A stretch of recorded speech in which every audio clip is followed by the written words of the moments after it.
I wouldn't necessarily categorize this scent as noxious, though. I mean, it is different. If you are around a bunch of them, like I have been in proximity to several of them, and it's like overpowering. Now, not noxious to the scent of I can't breathe. Yeah. Right. But definitely like, wow, this is overpowering. So, but it's apparently I guess it's taking up too much space. It's invading the area, and it's not native in the area. So, according to the agricultural secretary, the calorie pear is another non-native plant that was brought to the country for its beauty and rapid growth without regard to its long-term potential harm to our environment and food supply. I didn't realize it was that sort of situation.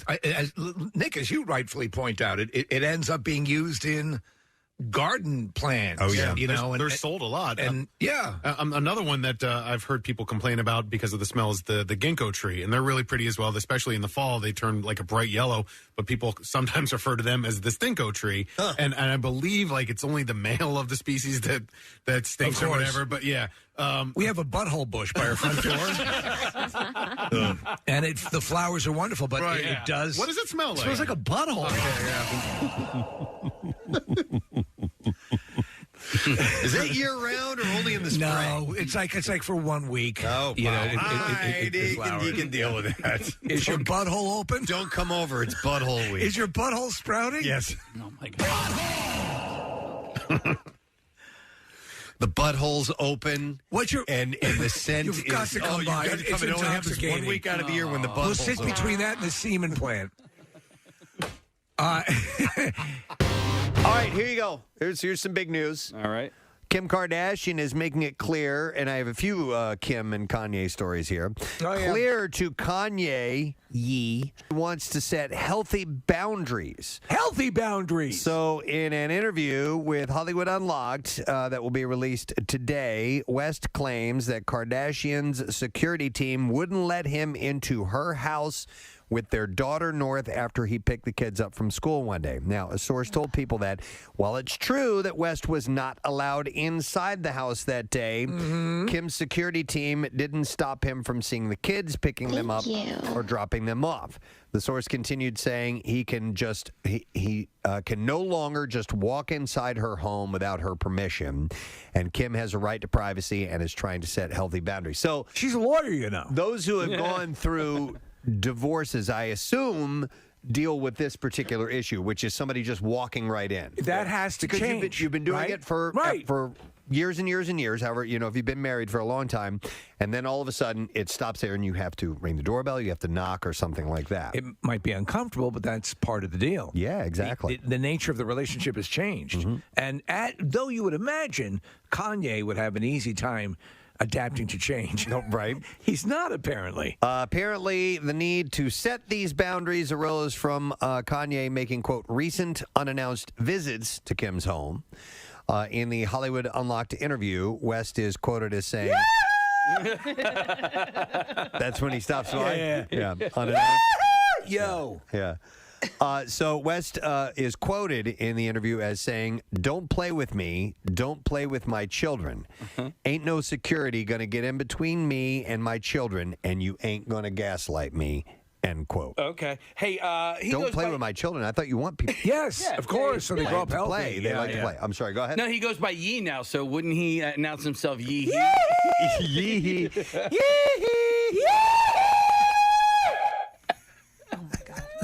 It echoes around that house because there's nothing in it. There's nothing in it. Yeah. There's nothing to deaden the sound.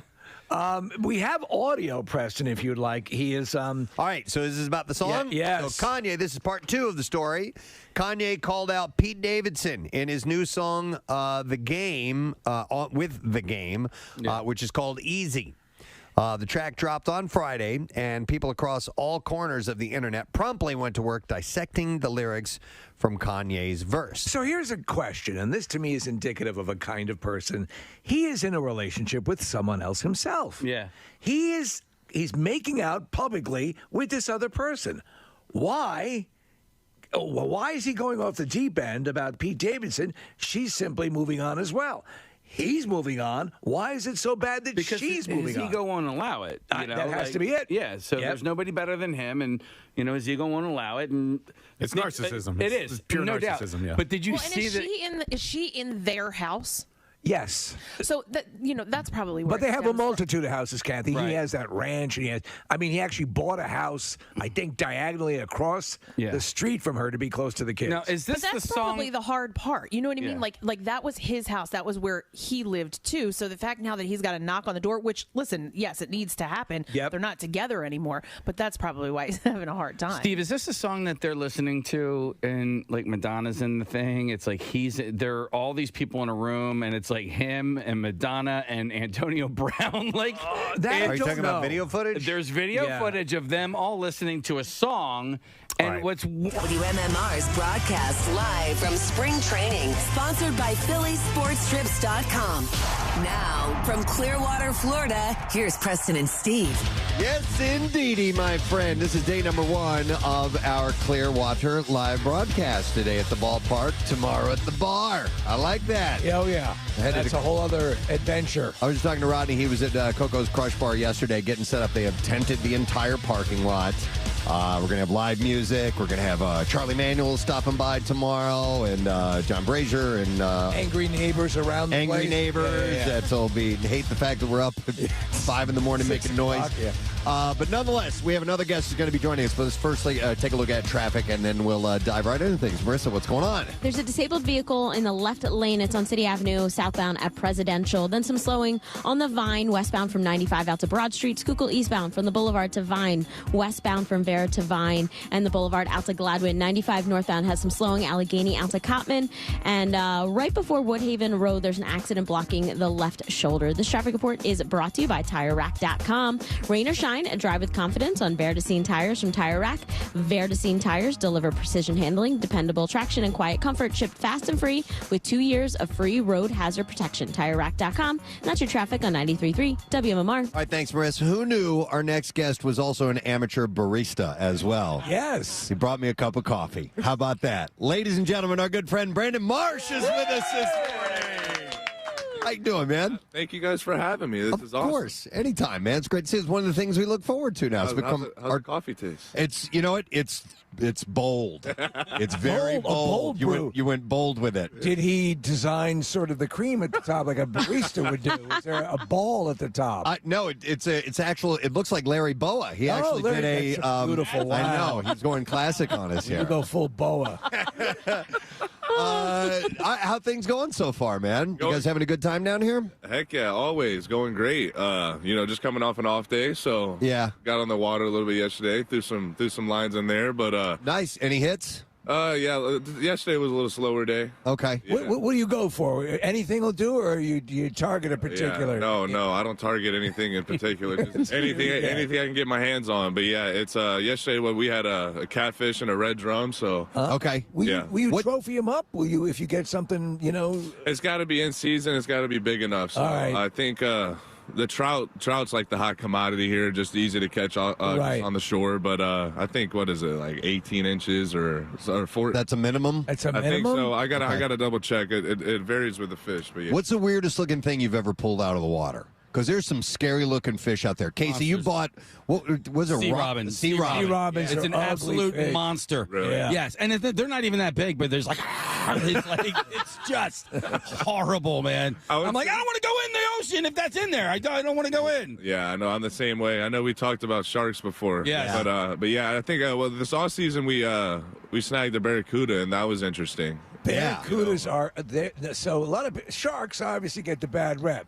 Barracuda. Mm-hmm. Well, you can see their teeth. Yeah. His teeth are sticking right out. They're like needles. Yeah, and there's a guy who was recounting a story about a Navy diver, and he was attacked by a barracuda, and he talked about the unrelenting, bam, it just kept coming in and striking. So, you pick your poison. Have you ever fished for grouper? I have. They're giant. I have, yeah, man. yeah. I've caught a guy grouper before. That was fun. It's got to feel like you're pulling a Volkswagen in. It was a bus. It felt like I was like stuck on some like cement block, and then all of a sudden it finally started caving and gave in. I was able to inch it up. But and you're like, there's a fish on the end of this. Wait, how big are grouper? They can be enormous. Really? Like your size. Yeah. No way, Yeah, really? You could fit in the mouth of a larger. That's the thing. Their mouths are gigantic, and they can.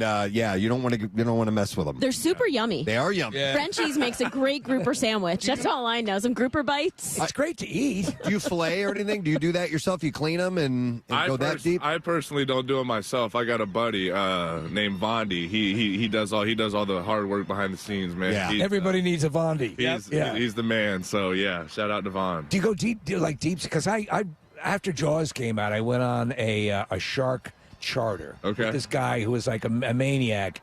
When you get in like a quint from Jaws harness. Okay. And something catches. it's your arms get ripped out of your socket. It's crazy. Wait, in the clubhouse, somebody has a barber, somebody has a tattoo. You have a fish guy. That's Well, great. so my guy, he's my buddy first and foremost, but he cooks, he like cleans fish, guts them, does all the hard work that I don't want to do. That's great. So were you on a boat or were you doing it from the Surf casting? Yeah. We were off of a dock yesterday. Okay. So yeah, actually Stubby's dock. So. Oh yeah. Thanks, Stubbs. Yeah. Well, he's playing in the Classic right now, is he? Oh, not? they just got Oh, they just got eliminated. back. Oh, okay. So he's back now. So, are you dialed in with what's going on in the World Baseball Classic right now? Yeah, for the most part, yeah. I watched all the games. Definitely all the USA games in that pool bracket. But Who are you waving at? Adam down there. Yeah. Oh, it's Adam. Valley. Yeah. Hey, What's up, man? fall boy. But yeah, I've been watching the game. So shout out Italy last night. How the hell did that happen with Italy? They just came out of was that the? Hey, baseball, anybody can win. Man. Yeah, You know, yeah. it's they're all super talented. Obviously me pulling for US. Yeah. But yeah, I was. Shout out to Italy for beating Mexico last night. Cause Hey, can you talk? I don't know. I'm just going by what Instagram told me. This kid he's gone like 5 for 7.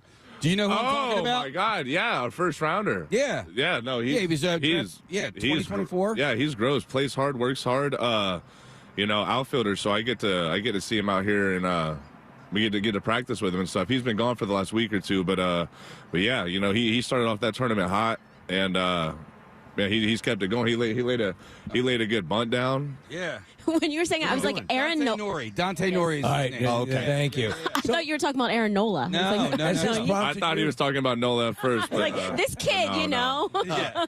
Has this prompted you to add a jar of marinara sauce to your locker just for quick swigs? Now that No, not yet. They do have an espresso machine in the dugout. Oh, do they? And they're ripping shots of espresso between innings. Yeah, I need to know if the Pasquatch got to sleep last night because he had 3 shots. He had 3 homers, man. So heavy duty. But yeah, no, that was a fun game to watch. So was the Dominican and Venezuela game last night. That was very interesting. All right. So who do you root for? Do you root for teammates or do you root for? I mean, well, listen, you got 2 teammates that are playing for the U.S. right now. Yeah. You got a teammate that's playing. A couple of teammates that are playing for Italy. So for you, what does it boil down to? Teammates or country? I'm always pulling for my teammates, But at the end of the day, if I had to pick, sorry to all my Latin guys and all my other guys, but I obviously want Team USA to win. Yeah. Well, speaking of which, you guys were watching the Olympics on these big broadcast screens, right? Like the hockey game and such. I saw some cool video a couple weeks ago. That was a lot of fun. I didn't shag a ball that day. I was watching that screen.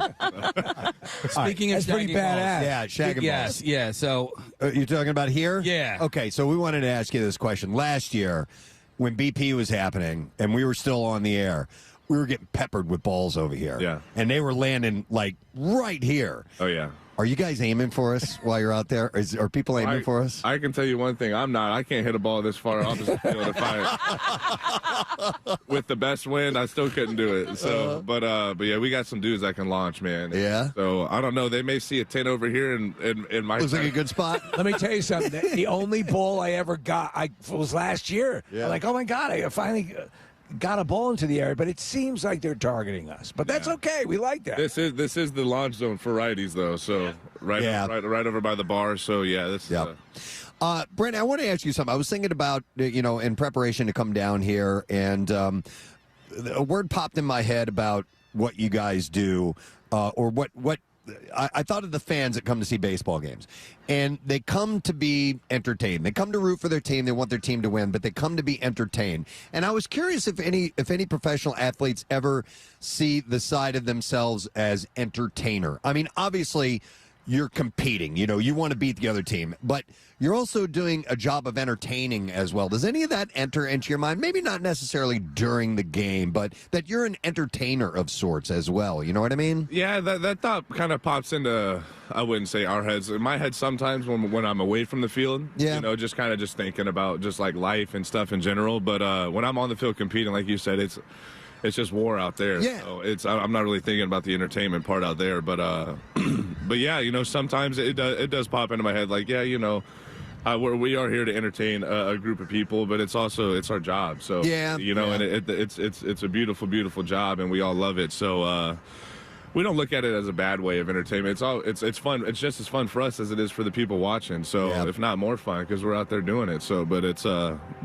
definitely entertainers, but. Feel more like gladiators. Without the final part.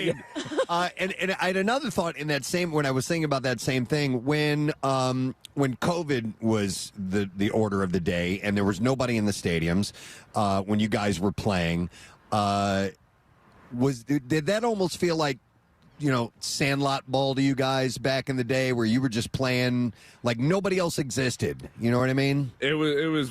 I wasn't up when COVID was going on, but I was at like the alternate site doing all that, all the testings, all the stay away from everybody and stuff like that. But it was very, very different, for lack of better words. It definitely wasn't a fan of it because I feel like me personally, I feed off of like, either I'm on the road and someone's chirping me about my hair or someone's saying, cut your beard, you stink, you smell, take a shower, all that good stuff. So how long do you go, by the way, to that point? How long will you go before you get in that beard and clean it out now? Hey, I clean it every day. Do you? All right. Yeah, not having today. It's still early. No fish scales in that? No. I'm sure you've heard it all, but every now and then do you hear a good one that somebody's chirping at and you're like, all right, that was pretty good. Yeah, I can't think of a specific one recently because spring everyone's really nice. That. But even the opposing fans are really nice. But during the season, I get some good ones. So it's fun. I enjoy it. It's part of it. It just comes with the job, and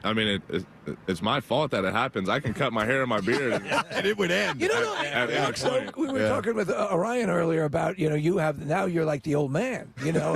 And so it's sort of you can even gray it up if you want, just to really send the message. I think I do have one gray or white hair on the left side. I like to pluck it every now and then, but I just have one. Just one. It's so cathartic to find those and just pull them out. It hurts. But I'm like, it's crazy. It grows back twice as quick as the darker hair, and I'm just like, what is this, man? That's the to the Preston's point about entertaining and so on and so forth. A lot of that, I think, that what you allow the public to know about you and your interests and things like that, and as you meter what you put out there.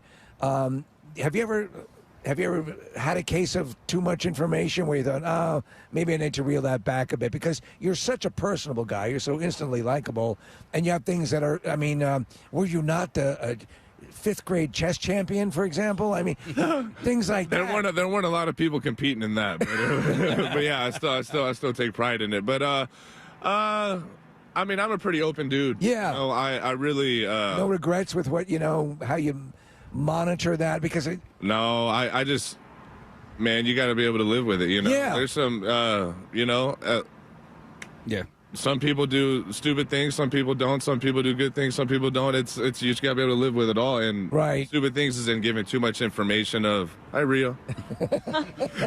You get a lot of waving. Too information is like, just too much personal information, stuff like that. But I mean, you can go on Google and find anything. Find it all anyway. So No, that's a good point. If this was the 80s, I feel like I'd be a little bit more closed off, so no one would know anything. But I mean, you could go on Google and find out. True. Well, it's such a tangible world. I actually started following your sister because she's a track and field athlete, pretty badass. Yeah. Does she feel it when she comes to the stadiums and comes to games? Do people come up to her and talk to her? There are people that come up to her because she has a lot of fans herself. She's crazy athlete. She's the athlete of the family. Oh yeah, by far. What are her events? She does the heptathlon. Oh, okay. Yeah, she's got the long jump, the high jump, javelin, shot put, 800 meter, 200 meter, and the 100 meter hurdles. So damn, I've always wanted to throw a javelin. I tell her all the time, she's crazy. Just pick one and be good at one. But yeah, no, she's the best. She works her tail off, and she's deserving of everything coming her way. Have you ever thrown the shot put or the javelin before? No. Yeah. I'm too scared because she beats me. I'll never hear the answer. Yeah, that's You kind might of injure yourself. I'll let her have that win. I agree, though. So I half-assed to a javelin once, but I think I'd like to try to. I want to give it a try. Yeah, I tried the It's shot a warrior put, thing to do, right? Yeah, because my daughter was throwing shot put. This is at like a grade school level or whatever. I'm like, I wonder how. Yeah, and so we ended up doing it on the air, how far I could throw it. I threw it. I think I got 30? But all I know is that there was this kid who was in like 6th grade. I threw it farther than he did, but not by much. Not by much at all. Yeah. As an adult, you should take on the kids again, and you'll. But it's not like I got a good throwing motion. It's not a baseball throw. It's not a baseball. It's a push. It's a technique over strength for sure. Yep. Yeah. No doubt. So, doubt. She'll beat all of us.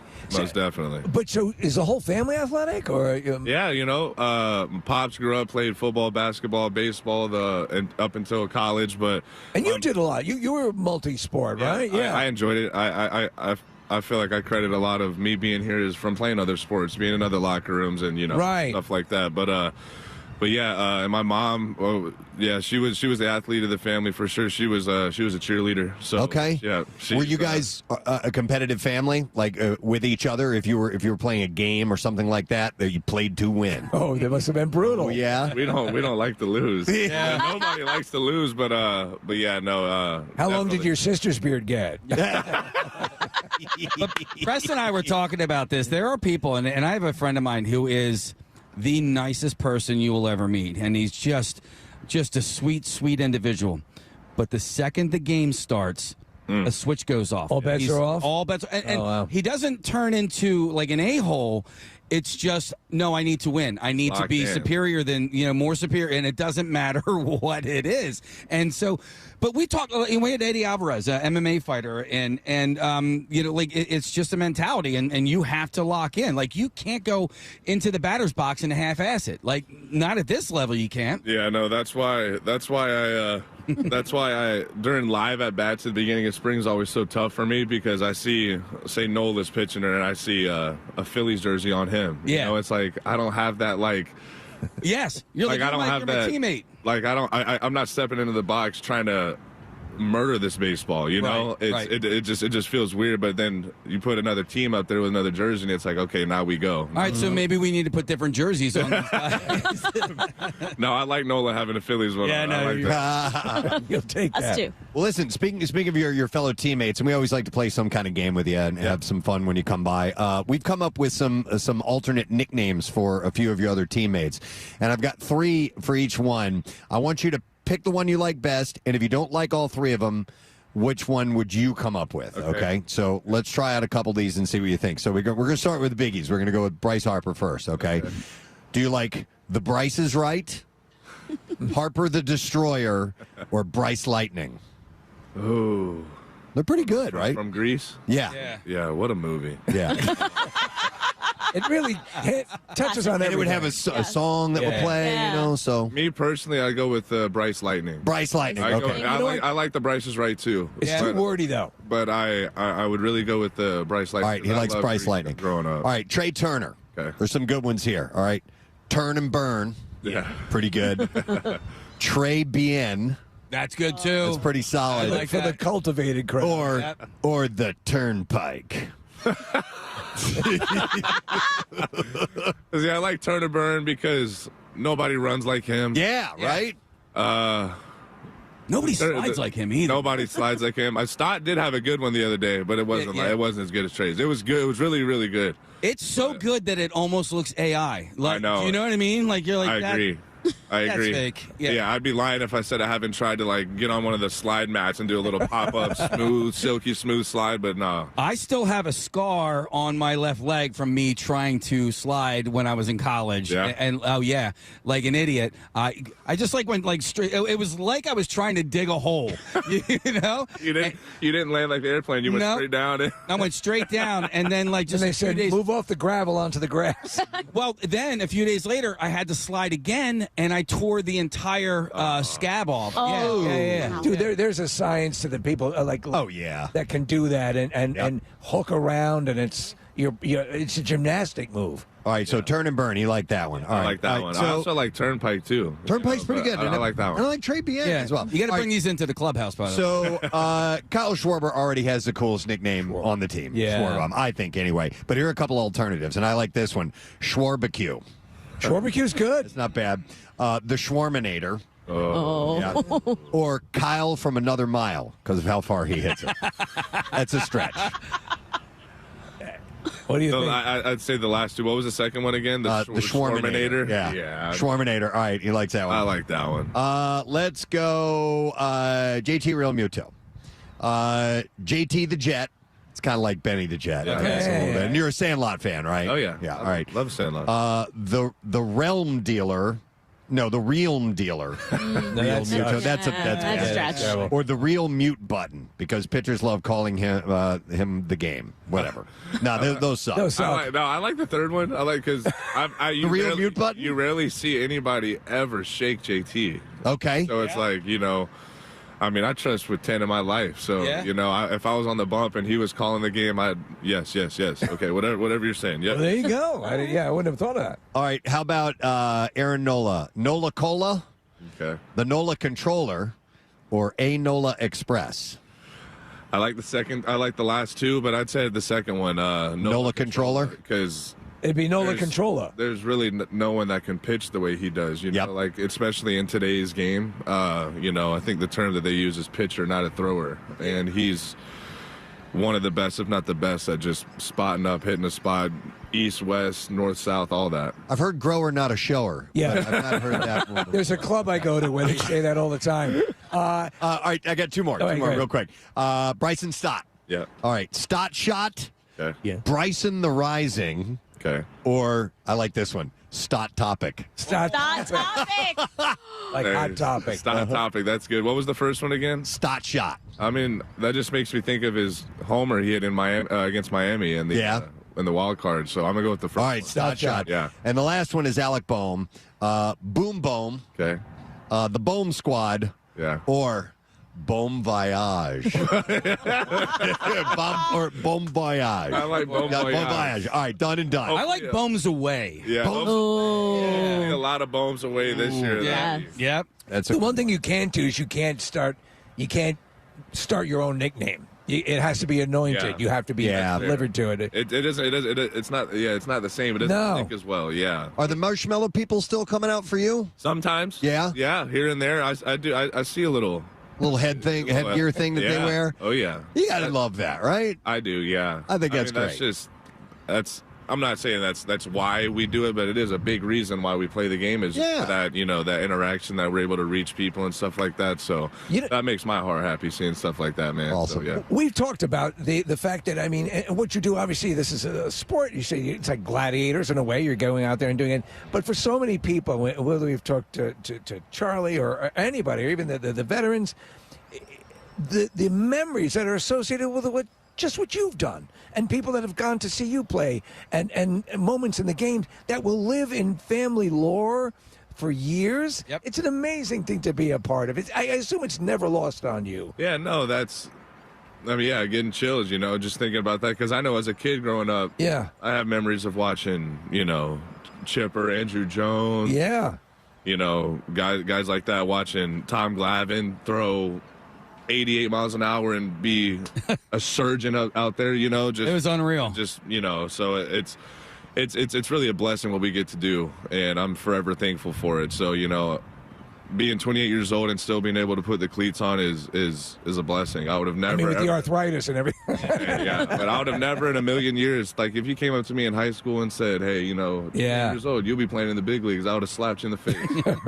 So it's a blessing, and I'm forever thankful for it. It's good, and fans know that, and they know that you project that, and that, you know, that there's one thing, as you well know, in Philly, in Philadelphia in particular, the authenticity counts for a lot, and that's why they love the crap out of you, man. Yeah, the feeling's mutual. So you guys are heading out to Iowa for the Field of Dreams game this year. Are you excited? Very excited, yeah. When are they going to have a Sandlot game like that? You, that's your movie, right? That'd be cool, but the dog better be AI. I don't want to. You don't want to. Really wasn't that big. Yeah. But honestly, I didn't find that out until recently. Oh, really? That you guys are going out to the game? No. That the dog wasn't that big, because growing up, I was like, movie magic. But Hercules, right? Super excited for that game. You know that. It's a game that I feel like every dude in the league should want to be a part of. So we get the opportunity to do it. It's awesome. I'm super excited. You playing today, by the way? We're going to stick around for the game. Yep. Yeah. Excellent. Today, well, we will see you out there, my man. Let's do it. Great to catch up with you. Yes, sir. Thank y'all for having me. Have a great best. season. Absolutely. Thank y'all. Brandon Marsh, thanks for being here, man. He's the best. Absolutely. We got more to come. We're going to take a break a little bit from now. Cole Hamels is stopping by, so we'll get a chance to talk to the MVP. Stay with us. We're returning from Clearwater in just a moment on MMR. Wild is you know, Madonna's like the grandmom, and she's acting like the kid in this movie or in this video. That imagery is troubling. But he specifically mentions Pete Davidson. Yeah, he mentioned a bunch of things. I'm going to go through some of the lyrics in this song. So he talks about his divorce from Kim, and I'm quoting this. We having the best divorce ever. If we go to court, we go to court together. Matter of fact, pick up your sis. We'll go to courts together. Courtney. You know what he did Love there? it. I haven't heard lyrics this sharp since Poopity Scoop. All right. Co-parenting his kids. He writes, I watched 4 kids for like 5 hours today. I wear these Yeezy boots everywhere, even in the shower today. He rhymed today with today. Yeah. And by the way, he did a little drop on his own product line. Self-promotion. Love it. I got love for the nannies, but real family is better. The cameras watch the kids. Y'all stop taking the credit. Non-custodial dad, I bought the house next door. What you think the point of really being rich for?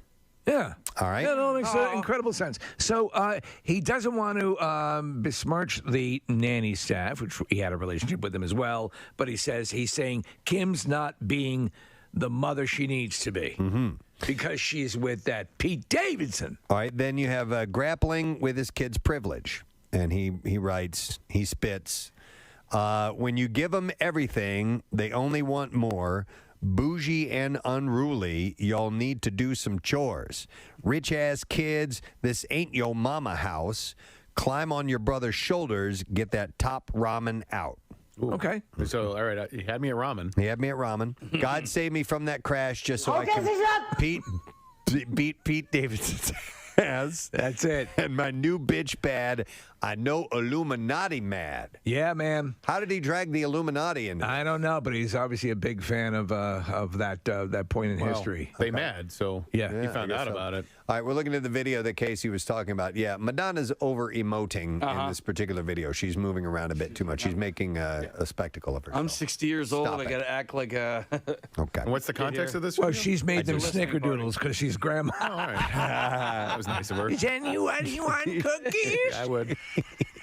Snoop, do you? That's pretty much the only reason they invited her. Yeah. They're piping hot and they're great with milk. All right. Let her in. All right, last bit who let your grandma in? Last bit of lyrics are his public romance with Julia Fox, and he wrote, Oh, no, that was it. That's it. That's it? Yeah, that was it. Talking about I know my new bitch bad. New bitch bad. I know Illuminati So bad. beautiful. So there you go.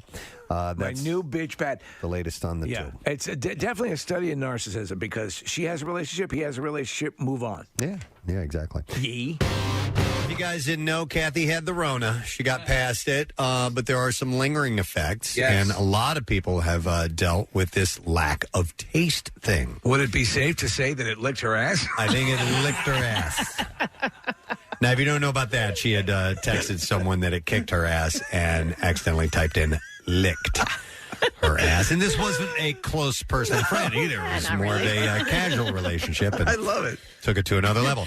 But so your sense of taste, at what point? Because listen, when you get a cold, when you get the flu, it's standard that happens, but it doesn't linger afterwards. So did this happen at the onset of symptoms, or did this happen later on? No, so I was like a few days into having COVID, and I had congestion too. So, sometimes, like you said, like if you have congestion, you have a cold or whatever, like, taste won't be there. So that's what I kept telling myself. I was like, no, I think it's that, because there was like a little bit still there. So I'm like, maybe it's just the congestion, like normal, and I'm not really losing my taste. No. And then flash forward, now we're a few weeks in, and my taste is, I would say my taste is like 0 to 10%. I don't know. Maybe today I'll see. Yeah. I thought maybe at one point it was coming back. I had yellow mustard. I told you guys this, but I don't know if it was like whatever. I don't know. Whatever. You don't know if it was like the spices in the mustard, right, that, exactly. as opposed to its actual flavor. Yeah. It's like it's nothing you would be able to compare it to in life. I mean, it's such a unique thing to have happen. Yeah.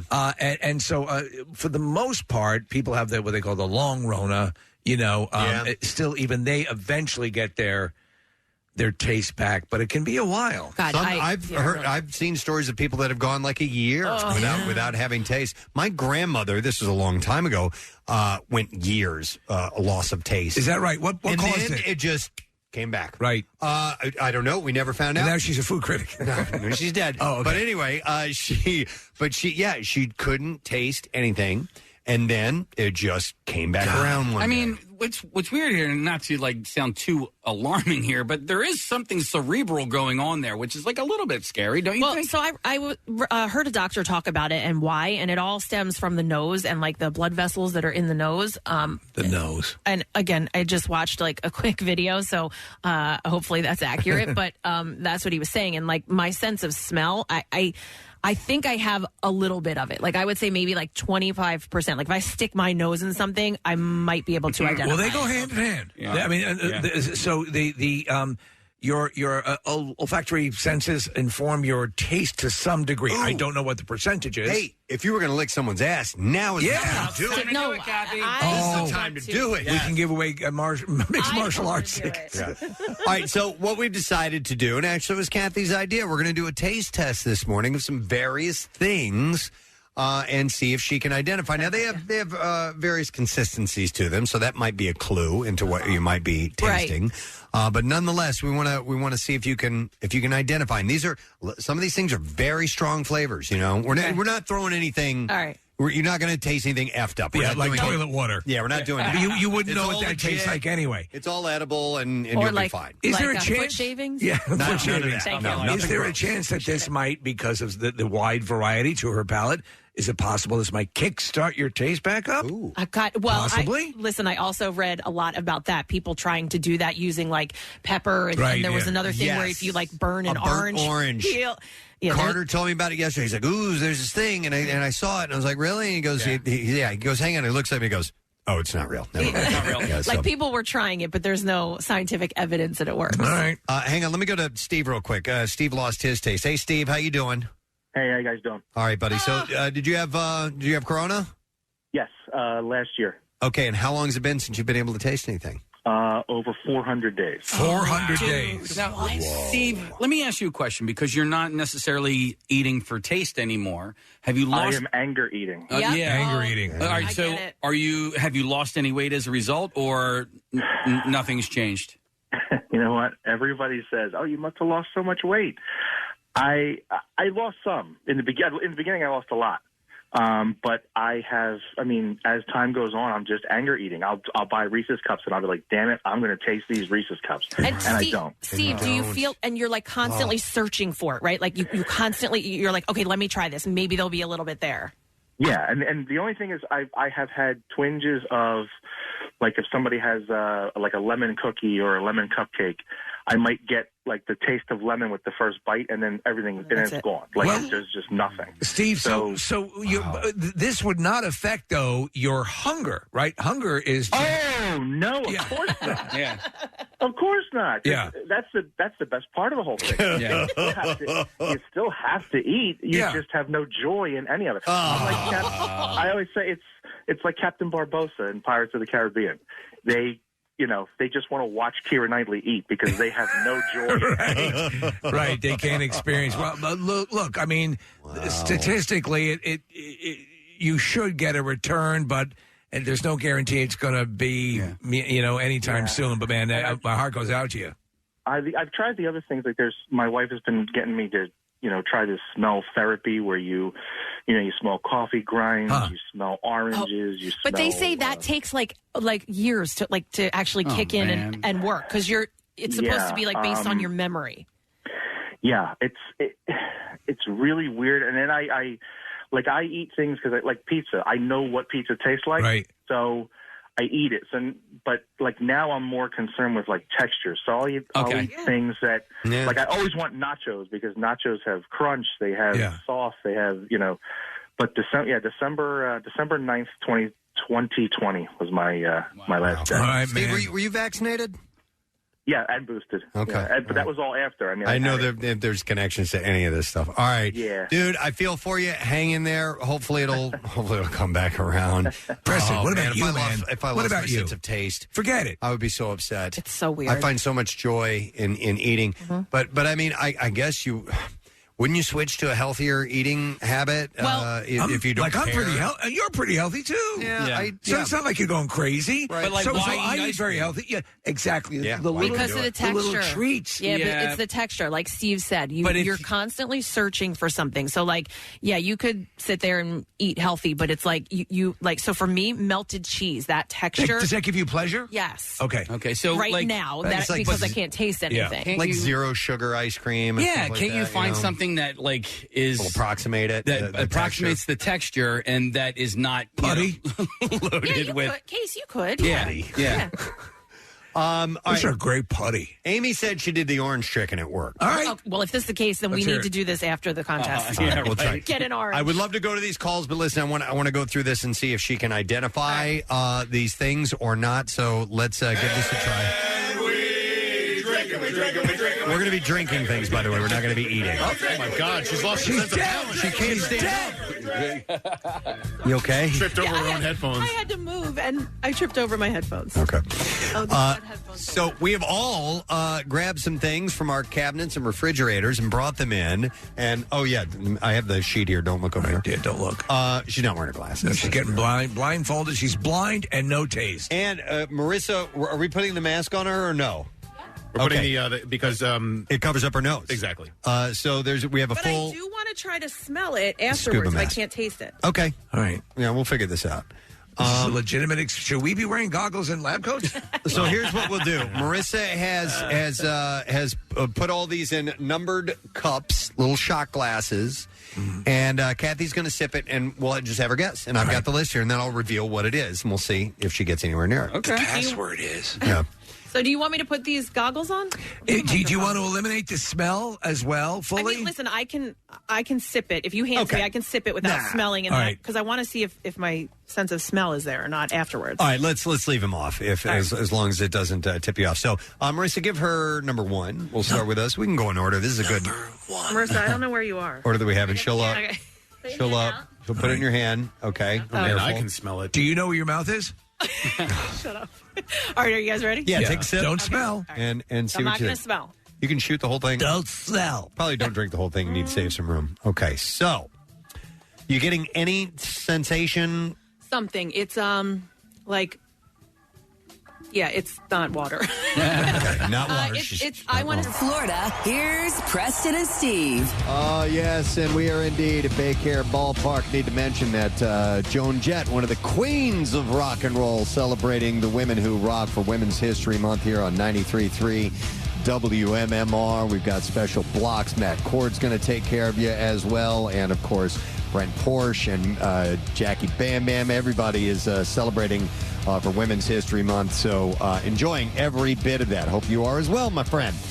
It's just about 9 a.m. We have another guest who is arriving, whom we are going to speak to as we broadcast live from spring training once again this year. But let's take a look at traffic first before we move on to that. Marissa, what's going on this morning? We have Burlington-Bristol Bridge opening happening. Oh, it just completed, so that is moving right now. Then some slowdown on the Vine Street Expressway. It's westbound from 95 out to Broad, eastbound 76 from the Boulevard out to Vine, westbound from Bear to Vine, and the Boulevard out to Gladwin. Then 95 at northbound, we're showing Allegheny out to Cottman. Northbound, right around Woodhaven Road, there's an accident with the left shoulder blocked, and the Turnpike westbound jammed up Willow Grove out to Fort Washington. This traffic report is brought to you by Apple Vacations. Spring into savings with Apple Vacations. Get up to $400 off, plus kids stay free at select resorts when you travel through December 15th. Book by April 9th at applevacations.com or call your travel advisor. And that's your traffic on 93.3 WMMR. All right, thank you very much, Marissa. Happy to have our next guest back on with us. He used to live on the mound. He now lives on the mic. Please give some love to the one and only Mr. Cole Hamels,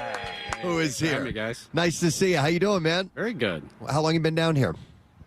24 hours. Oh, you no just got down. No kidding. Yeah. All right. Just turned around. Yeah, same here. Yeah. I'll be here a while, though, so I'm this will sure. be good, yeah. It's just the start of this fun spring training experience. Yeah. Did you have a good time when you would come down? I mean, it seems like the thing about baseball, when you guys get started at spring training, seems to be like that kind of light, ease your way into it, kind of have a good time as you're getting back into it. No, I think it really is. I mean, just to be able to see a lot of the guys, I mean, when you're with each other for so many hours a day for 6 to 7 months, and then you kind of disappear and for a couple months, you get excited for spring training. And I think when everybody comes down here, you understand, you catch up, and then you start to get back to business. And the ultimate goal of trying to win and being around these great guys that all have that same philosophy. But I also think because I lived in Philadelphia during the wintertime, I was happy to get out of Philadelphia. Absolutely, dude. You guys all know they've been. This year in particular. We had Dear the hard God. freeze. Yes. But we just had Brandon Marsh sitting in that seat right there, and like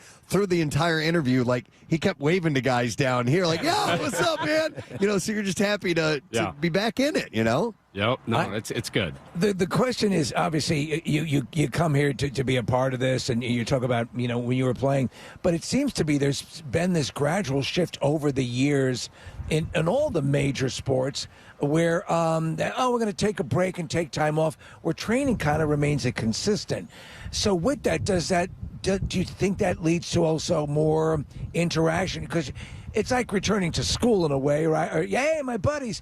But it seems to me there's a lot more communication, a lot more involvement in the quote-unquote off-season. Would you say that's true? No, it is. A lot of the times it's when you would come down to spring training, it was more checks and balances back in the day because you were like, did I do the right training program?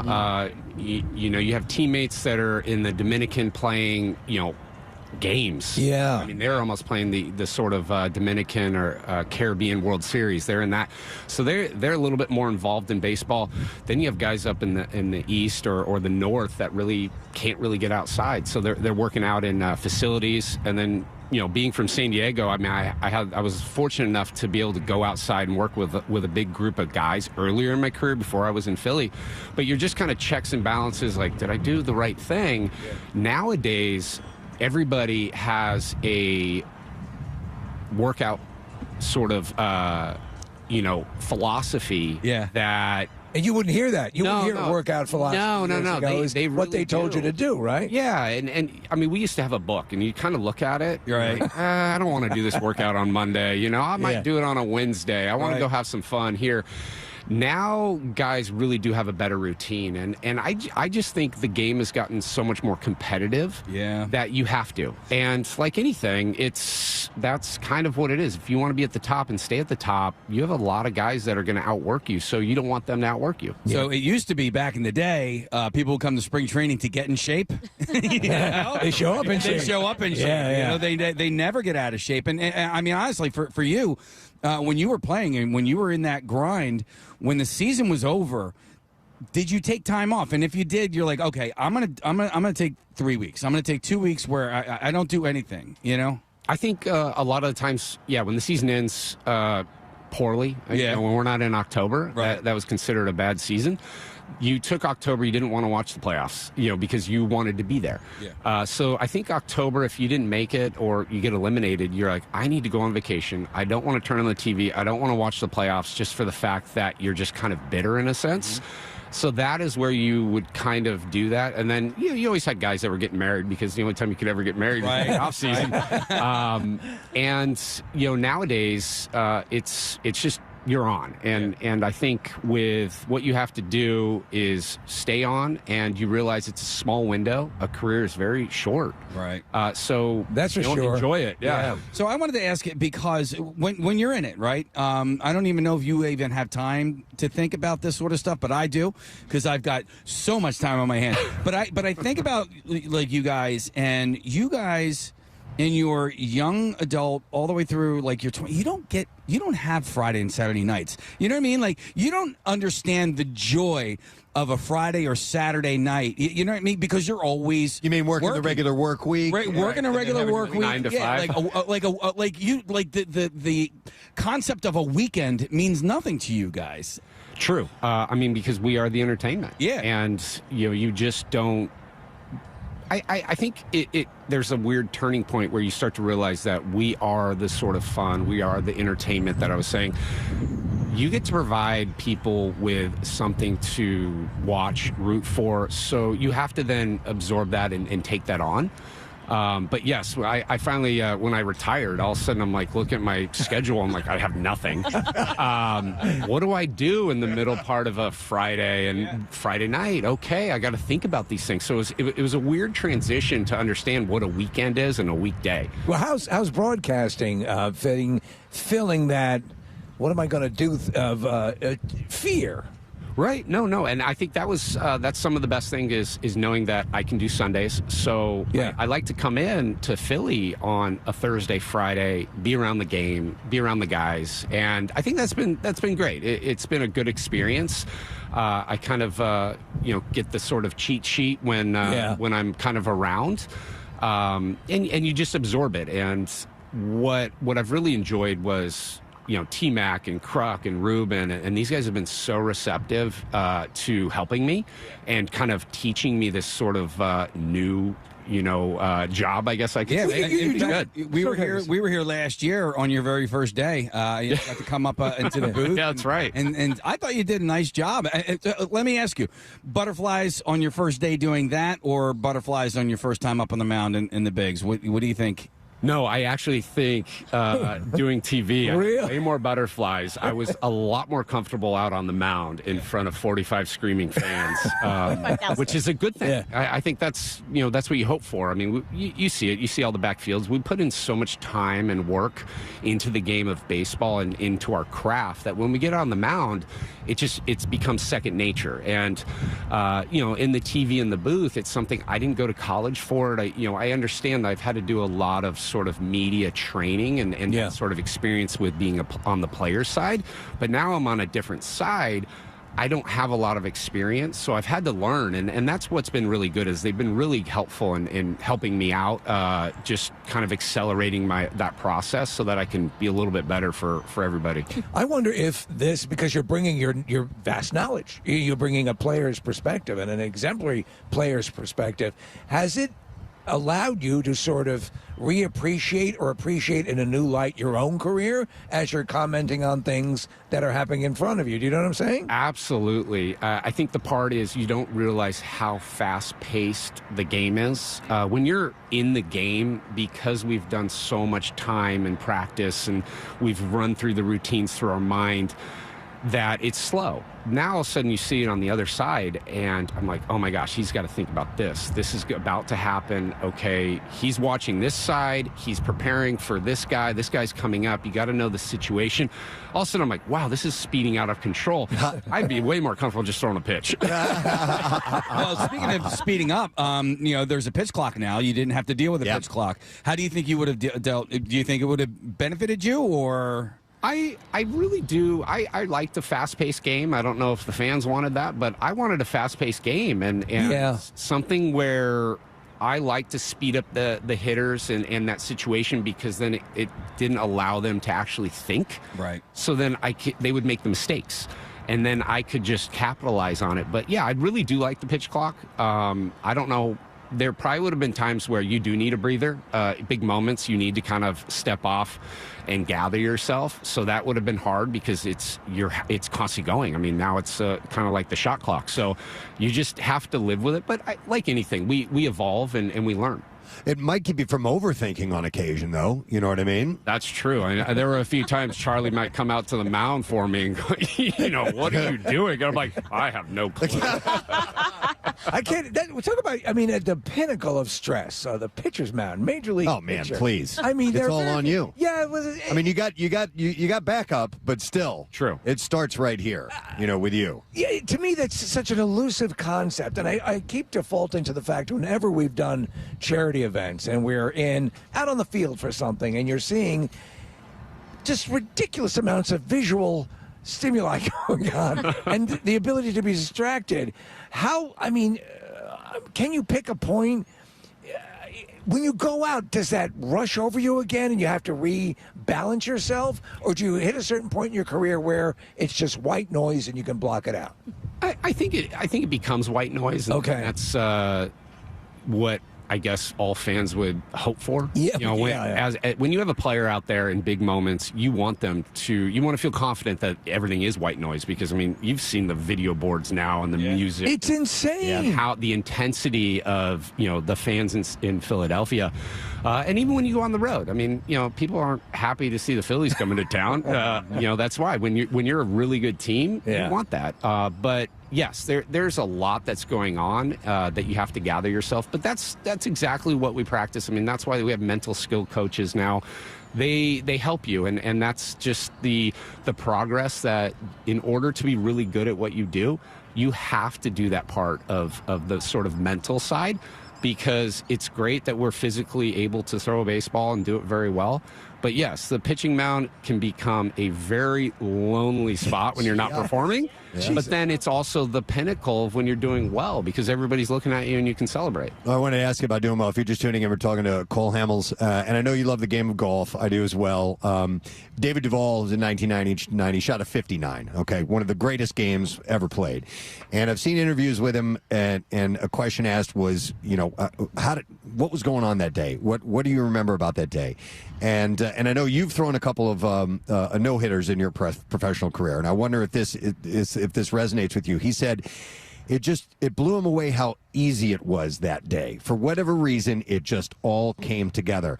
I don't think that'd be quite the same for a pitcher. I think it'd be you're working out there. You're trying your pitch selections and making sure that it all gets done right. He seemed to it just happened so easily. When you had your no-hitters, were they easy?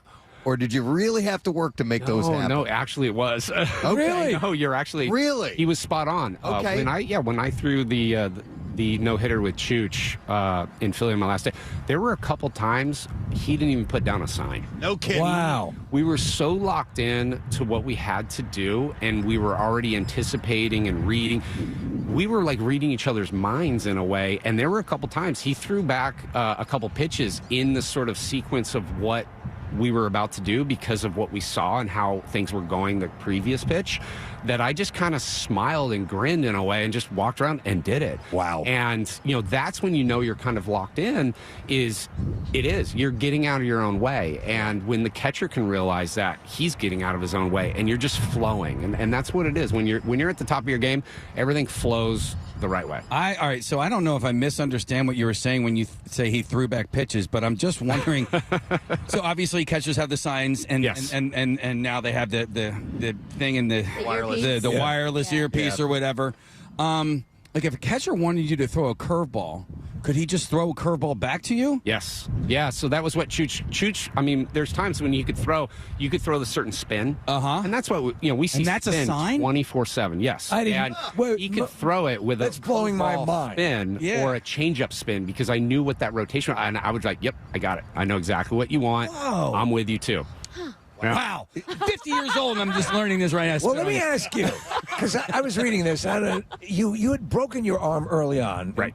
And I was reading that you had said that early break helped form your changeup. Like that was actually a positive. Can you explain how that ended up being a positive? Because you would think a pitcher with a broken arm is kind of a negative. Well, yeah, and I mean they're almost done. I think the fact that I was still going through my sort of growth spurt in high school when I did break this, so it allowed me to sit back and watch the game. I think the thing with young sports are players that are good, they're playing constantly and they're just going and going, and they never have actual time to sit back. It's true. And watch and realize, okay, how do I perform this at an elite level? And I can't get out on the field, so I need to now mentally focus. And what I really did see was I wasn't throwing the hardest at that time, and that's why I really try to encourage, like, you don't have to throw hard right off the bat. You just have to throw strikes. You're going to get more opportunities when you actually throw strikes, but you're going to grow into that. Your body is changing and everything that goes with it. So I realized I watched a lot of Padre games during that time, and I was a big Trevor Hoffman fan. And, he's one of the best closers in the game. He had this devastating changeup. And so I saw that, and I go, you know what? I need to learn this pitch.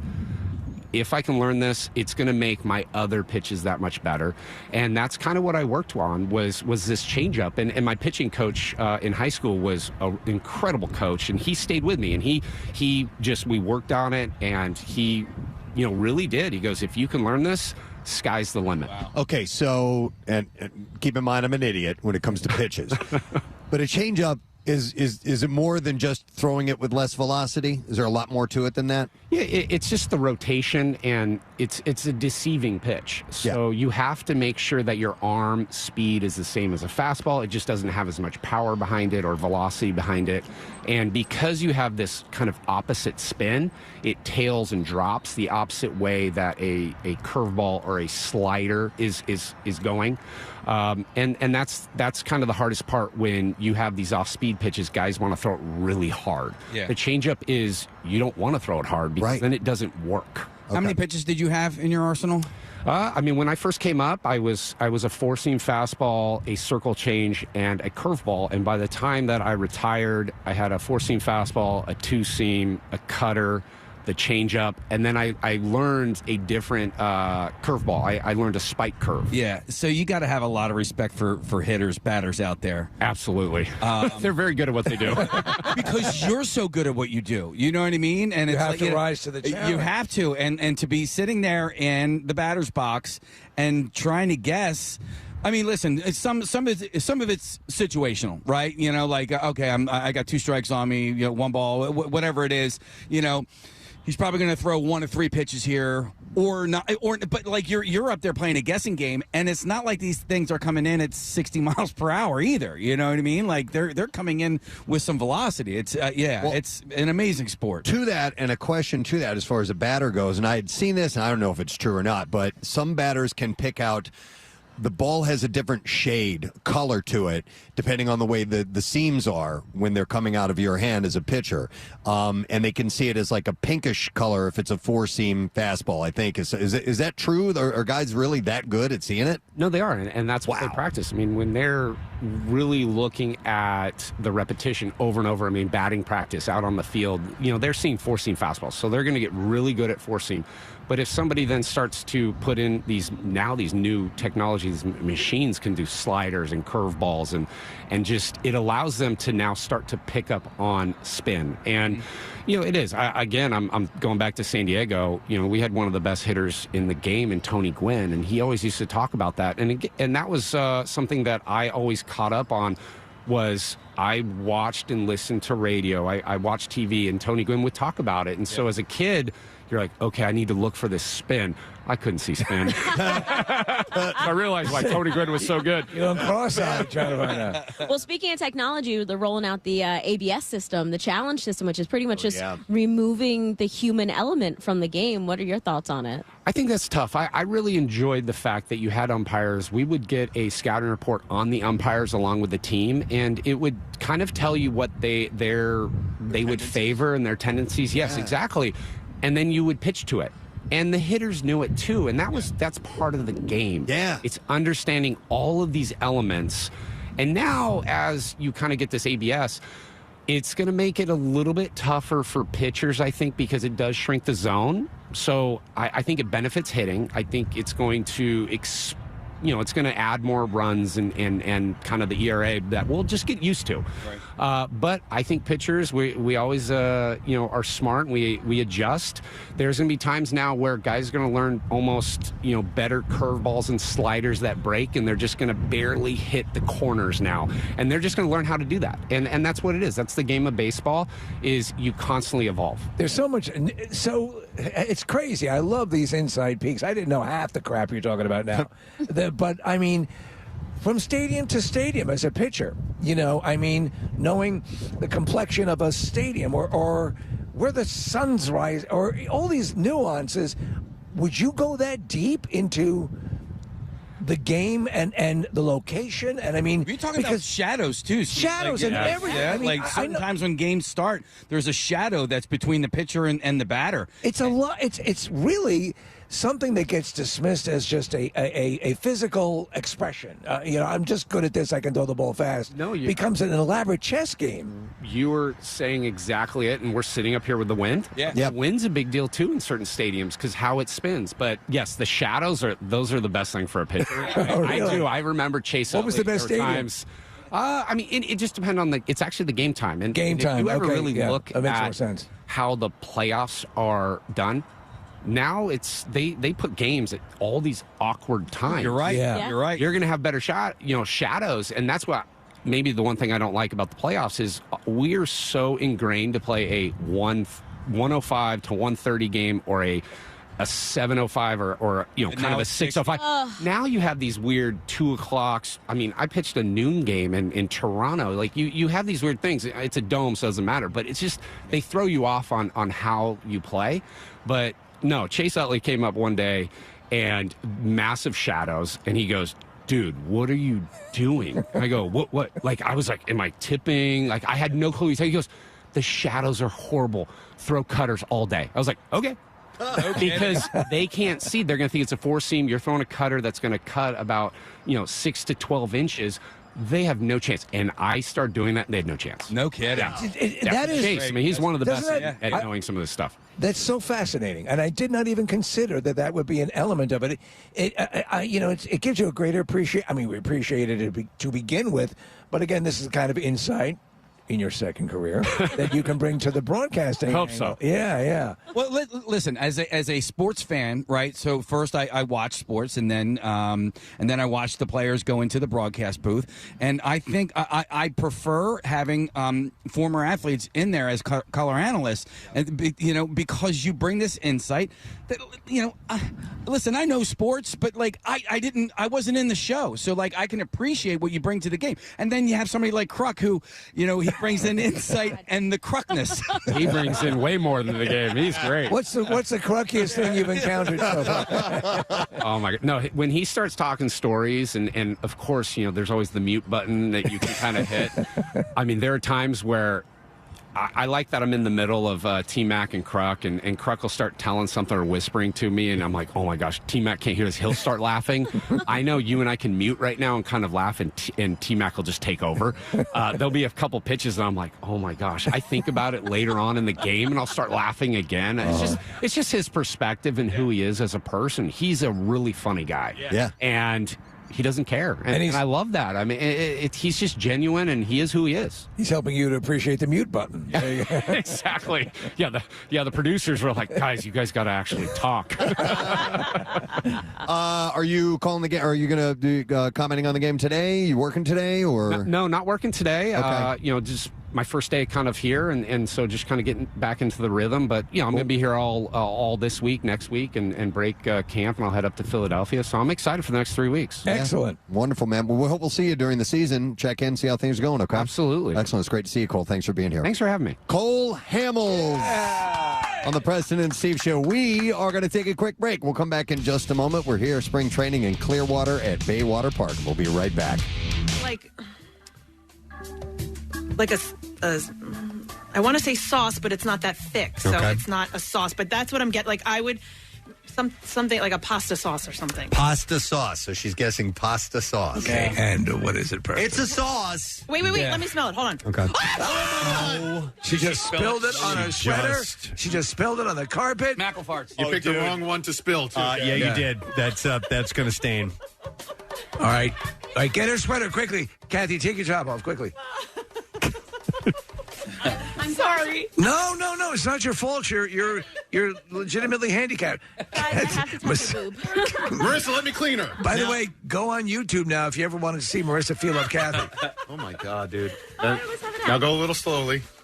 I almost have it out. There we go. Oh, my God. Preston, can you smell it on that side of the console? No, not from where I'm sitting now. Because I absolutely can, and the smell is very distinct. Can I guess now? Yeah, what is it? Is it hot sauce? No, it is not. Kathy, that is soy sauce. Oh, yeah. Yeah, so that's way off. Not even clear. And by the way, she took a sip like most people would go, whoa! Yeah, it's soy sauce is very strong. It's very, very salty. All right, wait. And you could only handle a little bit of that straight, but she shot quite a bit of it. Yes. All right, I can't see, so I don't want to spill it again. Marissa, where's my water? A little bit. All right, here we go. Okay. Oh my God! I need a sip of water. Helen Keller had it Okay. together. Let's go with number 2. Don't spill this one either. You can do it. There's the microphone is right in front of you, so don't hit it. All right. Don't tip it or tilt it. Take a sip of this and see what you think. All right. So, by the way, Kathy's lost her sense of taste. Let's see. We're testing this out on her, and if you're just tuning in, that's what we're doing. All right. A little thicker, isn't it? Thicker and sweet. Okay. Oh, so sweet you could determine. Yeah. Maybe. I honestly don't know what it is. I know it's sweet, and by the texture, I'm going to say maybe like you put it. What the hell is it called? The chocolate that you put on ice cream, like a Hershey's, like a chocolate syrup. Yeah, like a chocolate syrup. She got it right. Kathy, lucky you. One of the things you can taste is chocolate syrup. Honestly, if you're going to lose anything, and keep one thing, keep your ability to taste chocolate. Did the texture help with that? Yeah, I think. Well, that's why I think I was able to get it. But you definitely picked up on sweet, and you know why you probably could, because you just had really, really salty before that. Right before it. Okay, let's go with number 3 and try this one out. A shot of this one.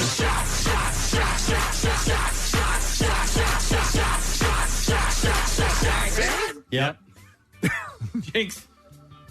All right. We'll sip of this one. Oh, wow. Oh, like this one. Strong reaction from this. Oh, what the hell is that? Wow. So a big reaction. Like it definitely triggered something. Like prom night? No, like some sort of taste buds in my mouth, but I have no idea. Just describe. So sweet, savory. What is the reaction? No, like vinegar, maybe. She's right. Yeah. But here's the thing: it doesn't taste like vinegar. No, it's the guess is the way it made me feel. You probably got a little tangy, sensation like you would on your tongue, like mouth watering a little bit from. Yeah, absolutely. Yeah. But here's the thing: I'm smelling it, and I can't smell it either. It was white wine vineger. But I could. Where's that? Is the hot sauce still? I mean, the FUD, the chocolate sauce. The FUD. What about I think she was going to say fudge. Like FUD. So that I can smell. I can smell the hot sauce, but I can't smell that vinegar. It's not hot sauce. It's chocolate sauce. Sorry, chocolate sauce. That's what you would put on a chocolate FUD sundae. Let's do the next one. We got to move through these. All right. So number 4, Marissa, if you would please. So she's gotten 2 out of 3 so far. That's not but bad. it was kind of guessing. And not going, yeah, that is this. You're right. It's a combination of cues that are helping her get to the answer. All right, Kathy. This is another one. All right. This one's kind of thick too. Pondering. I don't want any more of it, whatever it is. Okay. Yeah, that sounds about right. Does it? Yeah. I think so. You know. Okay, I have no idea what it is. Mm-hmm. Do you ever watch Dr. Pimple Popper? No. Oh, my God. Stop it, Steve. Don't do that to me. Can I smell it? Yeah. Try it that Yeah, way? okay. So you don't have a guess. Oh, no. But smelling it? No smell. Nothing? Nothing. Okay. It's ranch dressing. Oh. Yeah, that's Hidden Valley ranch dressing. The goat of ranch dressing. Yeah. And by the way, you guys know my sense of smell and taste, like incredibly acute. Normally, I would have been. I could do this in 2 seconds. All of it. You were able to discern between water. Yeah, types of different water. there, seriously. All right, next sample. This is number 5. Go ahead whenever you're ready. And this one this is very identifiable. Okay, there's a little sweetness to this again. Okay. Maybe like I want to say a juice. A juice. Like apple juice? Like apple juice. She got it right. Oh! Well, you might. And here's the thing. I'm smelling it, too. I can smell the apple juice. I mean, is it safe to say that the sweet stuff You're can picking up taste on a sweet. little? You're more rocking so sweet. than anything else. Yes. And you know what? A text came in that says sweet is the last taste to be lost, even with aging. Like that's the one that we hang on to the most. Okay. Don't know if there's any validity to that or not. Well, but this has nothing to do with aging. That's why old people love pudding. Yeah. All right, here's the next one. This is mystery drink number 6. Mystery drink number 6. She's grimacing. I know this one. What is it? I can taste it. Is it pickle juice? You got it. Wow. Kathy, so that is not sweet, unless it is sweet pickles. No, I don't know. And you don't like pickles, do you? No, I love pickles. All right, Oh, well, so- good for you. So, See, we're finding things that you'll be able to eat Yeah, and yeah. taste. That's Kathy, great. that's awesome. Yeah, So yeah, yeah, chocolate yeah. and pickles. We're curing her. You're pregnant. No, we're Preston. You're legitimately curing her. We're getting somewhere. We should set up an institute. If you've had the taste issue, you should do this type of thing at home as well. You might find 1 or 2 things that stands out. By the way, Kathy, though you can't see it, I'm wearing protective goggles. Hey, I had to take mine off. You know what? And also the caller that we had earlier, though, Kathy had said that he could taste lemon for a moment. Yes. And then as he continued to eat, it would go away. So this is something you'll have to test with. Why don't you forget the moose? Oh, for a moment. For a moment. I got it. Yeah, that with happened. pickles. That happened to my mom. She lost her taste for a really long time, and the same thing. She said it came back. She would eat, and she'd get it at the beginning of the meal, and then by like mid-meal, she couldn't taste anything. Here's eat quickly. Here's the next one for you. Let's try this. This is number 7. We have 15 of these, by the way. All right. Not a clue. Looks like she doesn't really like the way it tastes. Or are you just I'm perplexed not like a by huge fan. I think it might be on the sweeter side, but it's not as sweet as that chocolate sauce. it? Okay. Like a pudding? Pudding. No, it is not a pudding. Let me smell it. Hold on. Okay. What kind of pudding are you drinking? Puddings. I smell something, but I can't. I would say pudding again. No, it is maple syrup. Which would be something very sweet. Mrs. Butterworth's. Not like pudding. No. Is it Miss or Mrs.?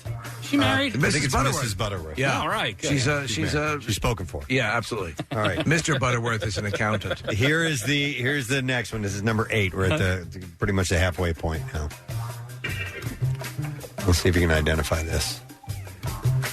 No reaction facially. I thought for sure I would see a facial reaction from this one. Well, I mean, you should. I'm going in again. All right, this drink is all of it. It's a popular paint remover. She shouldn't be able to say, I'm going to go again on this. No, I don't think so. Wow. What do you think? Wow. I like it. Okay.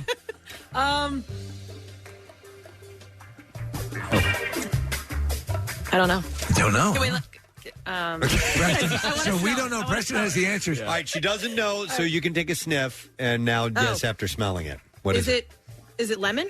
It is lemon juice. It's straight up lemon juice. Normally, if one is drinking straight squeezed lemon juice, you'd be puckering up and going, Kathy, you didn't do any of that.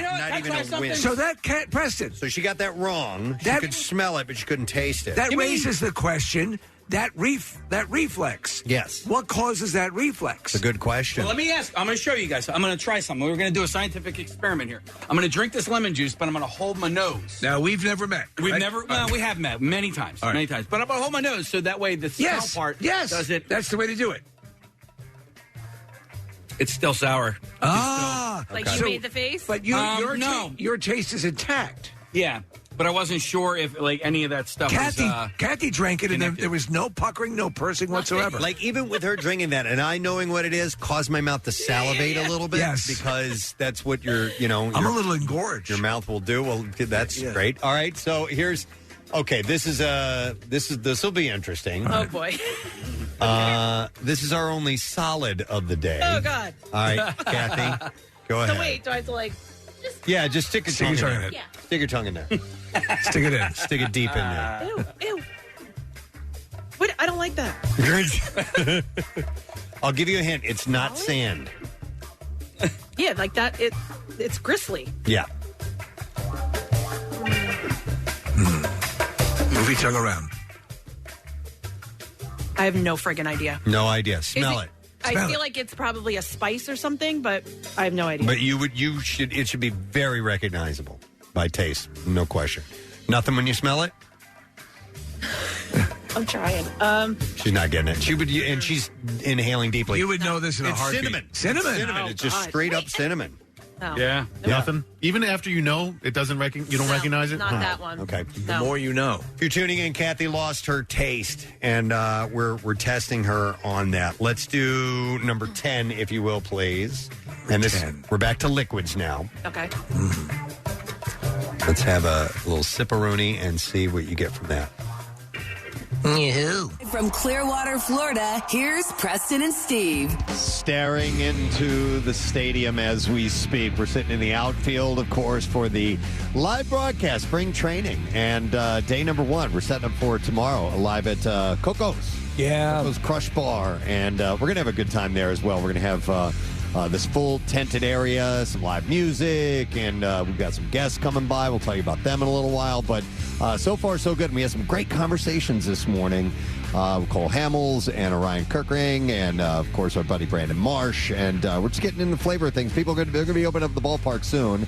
Getting ready for the game against the Blue Jays in a little while. But let's take a final look at traffic and see how we are doing there. Marissa, what's going on? We're jammed up on 295 northbound between 42 and exit 29. Then we have some slowing on the Vine westbound from 95 out to Broad Street.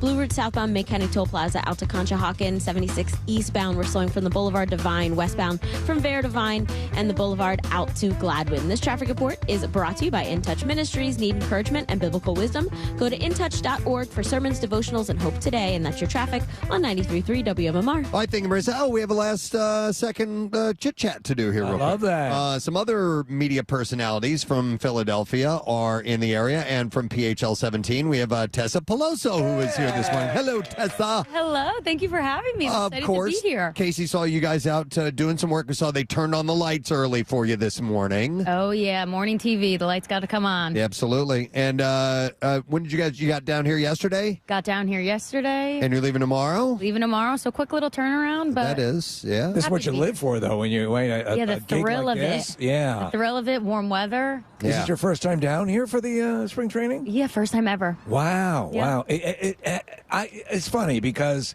I was a naysayer on this, and I've said this many times. I'll continue to say it. If there are other naysayers out there, you come down here, it's not what I thought it was. It's like Philadelphia South. You're going to run into people that you know from your neighborhood. It's crazy, isn't it? I was just telling our wonderful cameraman, I said, I feel like I'm in Disney World.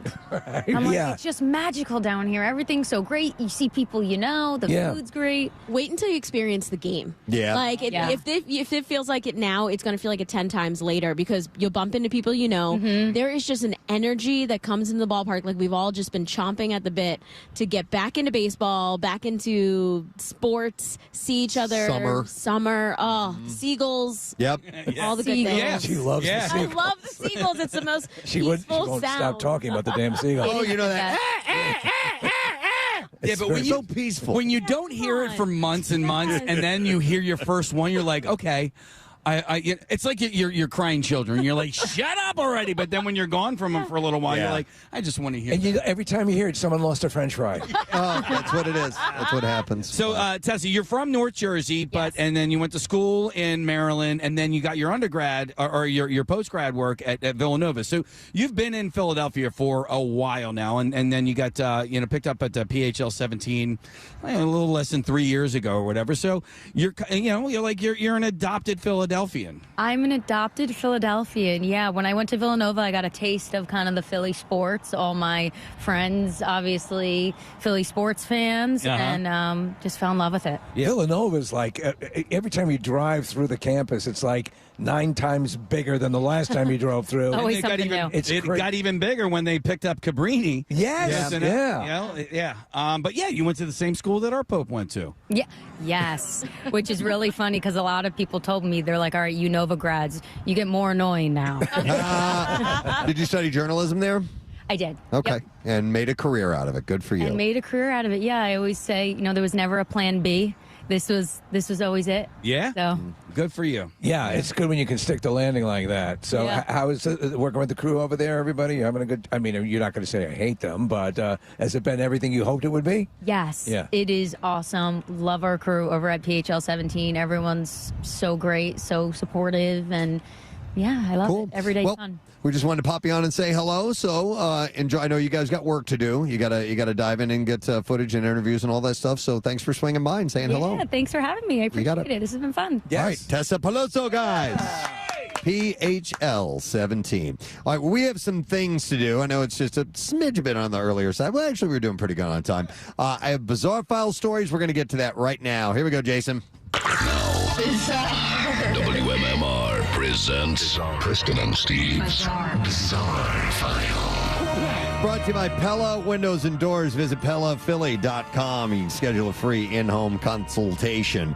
All right, 2 women in Texas have been arrested. Hang on a second here. It's windy. Windy. Yeah. I got to turn against the wind in order to do this so my pages don't blow around. Turning against the wind. All right, 2 women in Texas have been... All right, it doesn't work no matter which way I face. Have been arrested for allegedly trying to sneak contraband into a federal prison using a drone to fly in plastic crow decoys.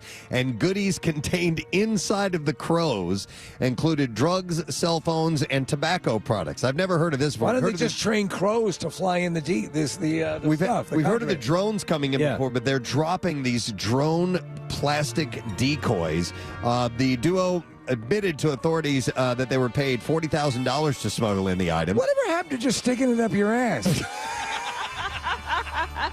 Right? I mean, the good old days. You want me to hold your papers for you? No, it's all right. Melanie Jean Worthington was slapped with a couple of possession charges as well as taking contraband into a prison. And Cassie Marie Cole was hit with similar charges and busted on an outstanding warrant as well. So look for that in the prison near you. So scientists have found a way to genetically modify a tomato and make it smell like buttered popcorn. Well, there's a purpose for that. I don't know why, Yeah. but it's not exactly clear. Are you eating buttered popcorn? No, tomatoes.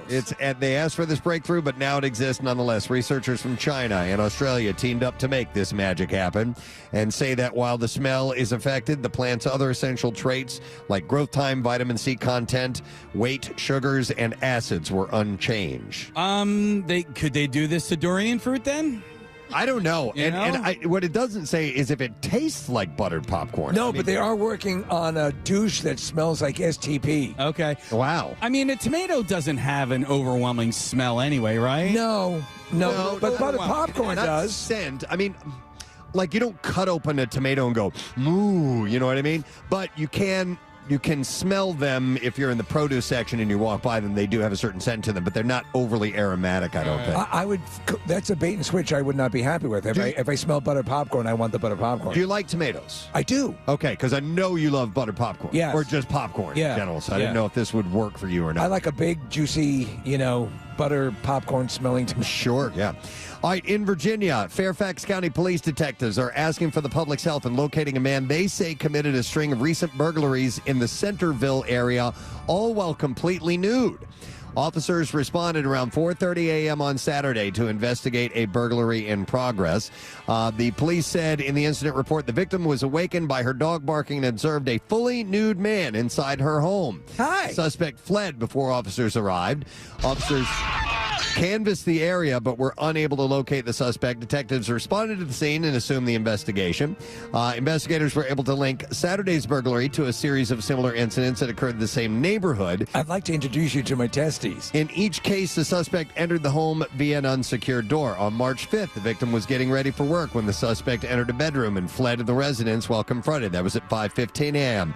Then the next day at 5:30 a.m., a resident discovered a footprint on a trash can that had been moved against the fence remains and is believed to have been used by the burglar to climb into the backyard. Evidence indicated an attempted burglary. The day after that, at 4:30 a.m., the victim was awakened by her dog barking and saw a nude male suspect inside the residence before he left. Hi. And then the day after that, at 3:30 a.m., the victim heard footsteps in the hallway and saw a nude suspect standing in a doorway before he left. Do you believe the thief thinks there's some advantage to being nude in this As case? in they can't see me? Right, yeah, something like that. Maybe.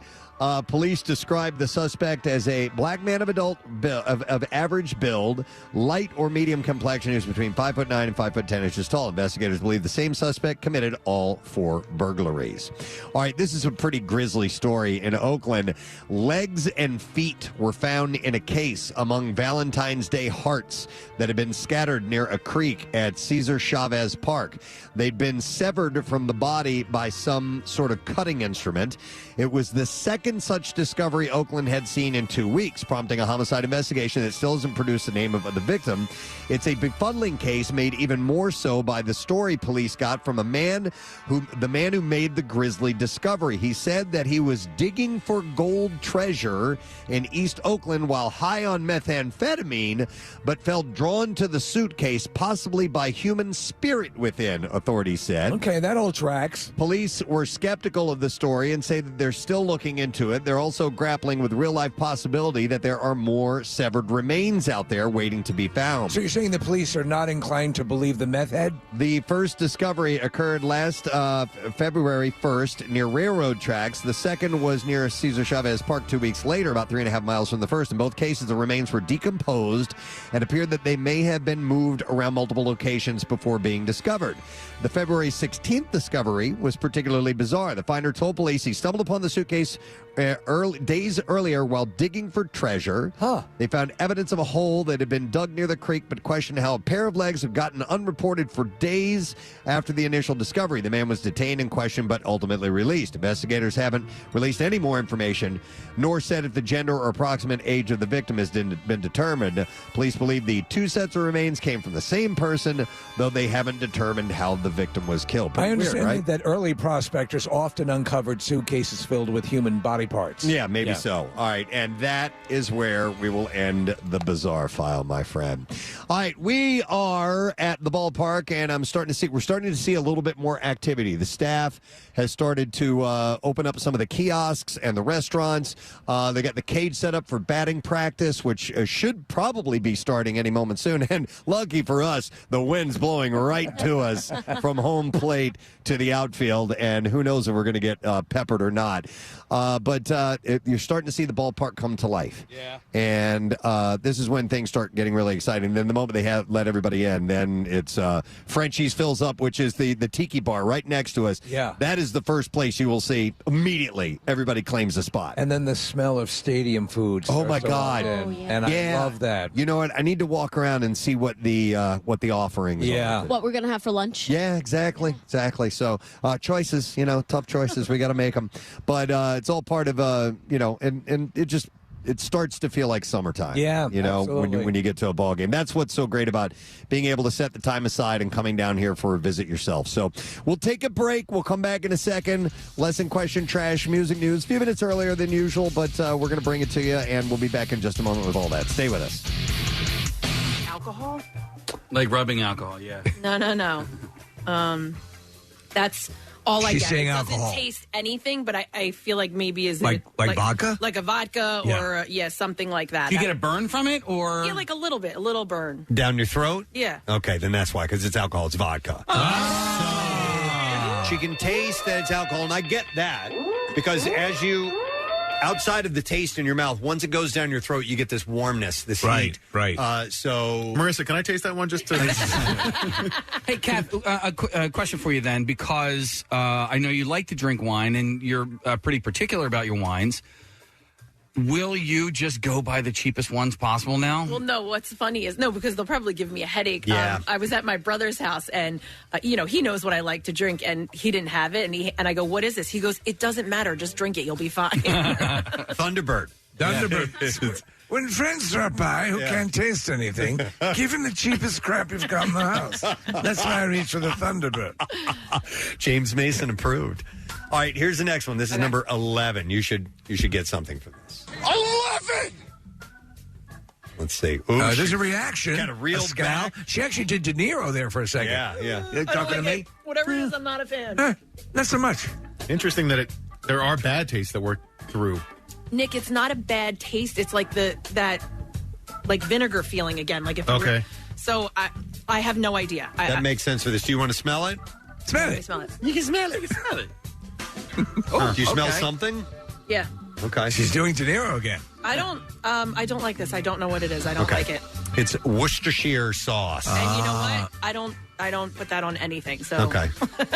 Not even in Bloody Marys? Well, it's already in Bloody Marys. Usually, no, I'm not a Bloody Mary fan. Okay, all right. So no dice on Worcestershire. We've got 4 more to go. 4 more. Here is number 12. You've had a pretty decent degree of success, Kathy. At least your ability. Well, the vodka one I'm kind of only half giving to her because she couldn't identify it. You should be able to tell that it was vodka. All right. A big scowl on this one. Preston's the only one who knows what this is. Preston and Marissa. So we're guessing along. This gave the, puckering again. I don't know what it is, but again, it's like triggering something in my mouth. Take a smell. Take a sniff. You don't know. You can't taste it. Vinegar. Okay. But it's a very specific kind of vinegar. The kind that smells like feet. Okay. It is apple cider vinegar. It'll cure everything. A shot of that every day, right? That's what they say. I should get my taste back after that. Yes. Right. All right, we have 3 more. This is mystery taste number 13. And let's see how you do on this one. My stomach's going to be great after this. I know, right? Fortunately, you're just taking little baby sips, so. You're going to be farting clouds. All right. To get a reaction. Spending some time with this one. Okay. Not as much as a scowl from the Worcestershire. All right, so she's feeling it. There's like something in it, some peppers or something. Would you say Thunderbird? It was like there was substance to it. There's particles in there. Particles. I don't know what it is, but it's making my mouth burn a little bit. It has a little kick to it. Burn a little bit. All right, so but you don't know. Can I smell it? Sure. Can I? What do you think? What do you think, Kat? Can I don't know. I want to say like good. Pickled something again. Pickled something. It's hot sauce. Straight up hot sauce. Yeah, what's the title of it? Mr. Deck's hot sauce. This is I'm the marketing director of this company. Yeah, the name this particular flavor is called Butt Blaster. Oh, really? Seriously? They're out of Newport Beach, California. I like that. So All it's right. very, it's a very Powerful. hot. Yeah. Who brought that? I did. I'm seriously the marketing director of this company. Are you really? Yeah. Oh, okay. Yeah, I brought it in. Did you come up with the name Butt Blaster? It was a collaborative effort, so yes. Who's Mr. Dex? A college friend, and this is a side project. And this is as far as I've gotten as marketing director. How do you like the taste? I love it. I put it on. You put that S on but I put it on pizza. I put it on eggs. By the way, this particular heat rating is 2.5 out of 5. Yeah, it's not that hot. So not crazy hot, but enough to give you some sensation. Yeah, all right, definitely. 2 more. This is another solid. I didn't know we had another solid. This is the only other solid in our list. So do the tongue thing. Stick your tongue in. Yeah, stick it Do in that there. tongue thing. Stick it in there. Okay. Love it. Stick it down in there. Come on, man. She's like an inquisitive look. This, I get absolutely nothing. Really? Absolutely nothing from Okay, this. so that's a nothing, and you should be able to taste it, smell it, and see if you can come up with something there. Nothing, huh? Like I don't know, maybe there's pepper in it? No, because I didn't feel that on my tongue at all. No. It's garlic powder. Garlic powder. Absolutely no, I'll give you a right? piece of gum later, Kat. Yeah. Thanks. All right, we have one final taste in our test for you, and let's see how you do with this one.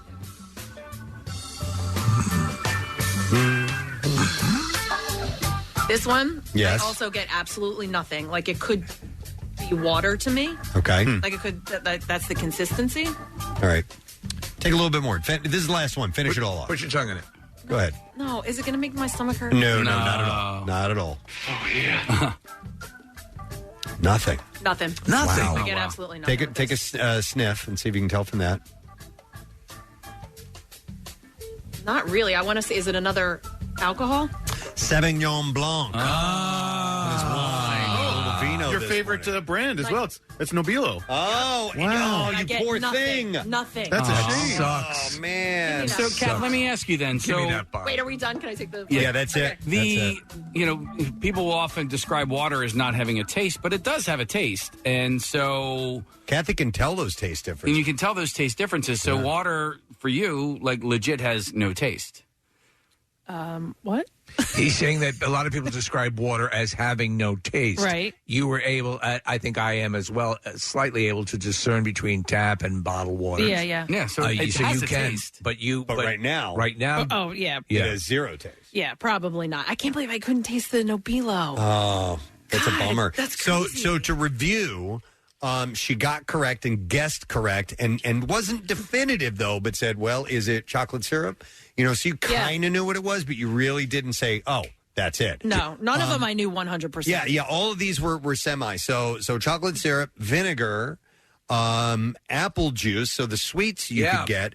And one that you could definitely, that I think you got the best was pickle juice. Yeah, that And was, so maybe if Have you some really pickles. want to taste something put pickles on it. flavor-wise, you could have pickles. Yeah. And the other one was vodka. Or I put in alcohol because you didn't quite get the vodka right. So out of 15, you were able to identify really 4, and that's it. Marissa, was the I'll just say it, the honey was that usable? By the way, I just grabbed these things out of the...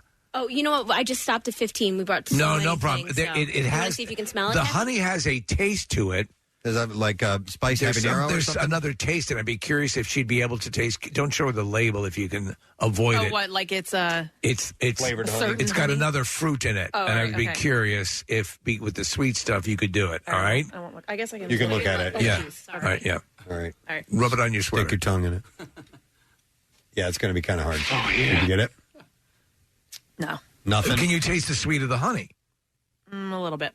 Okay. Yeah, I can taste the sweet of the honey. Nothing else. No. Because it's blueberry honey. Blueberry honey. Okay. No, and I'm having even the smell with this one is a little tough. All right. Wow. Well, that sucks, man. Hopefully this is going to be quick. Just acting 400 days. And yeah. I know that poor guy. I know. I 400 really days. hope it doesn't. He said he was rage eating. Just eating out of anger. Even though he can't taste it, he's still going to eat something that he knows his body likes. I'll tell you what, though, I'm not. I mean, I'm still eating meals because yes, you still get hungry, Yeah. but Yeah. I'm not really snacking because what's the point? Like, I don't feel like anything because I know I'm not going to be able to taste it. Yeah, a lot of times snacking is just you want some flavor. What about You know? hot drinks or things like that, like coffee? Nothing. Not really. I mean, I know people have it's said coffee is a big inciter. well, and you know what, Steve? When it first happened, I was not leaving the house, obviously, Right. so I wasn't going to get my coffee. I could make it Yeah. at the house, but I was kind of skipping it because Right. I couldn't taste it, and I was getting the headache. Do you think And you'll I'm try? like, oh my god, wait, that's like the caffeine headache. You need it. Do you think you're going to try that orange thing? Listen, I'll try anything. Let's. Might as well, right? I mean, Try if it it. doesn't work, it doesn't work. Yeah. And if for some reason it does, then you're good to go. Okay. All right, this has been the Kathy Romano Taste Test. And, we cured her. That's so yummy.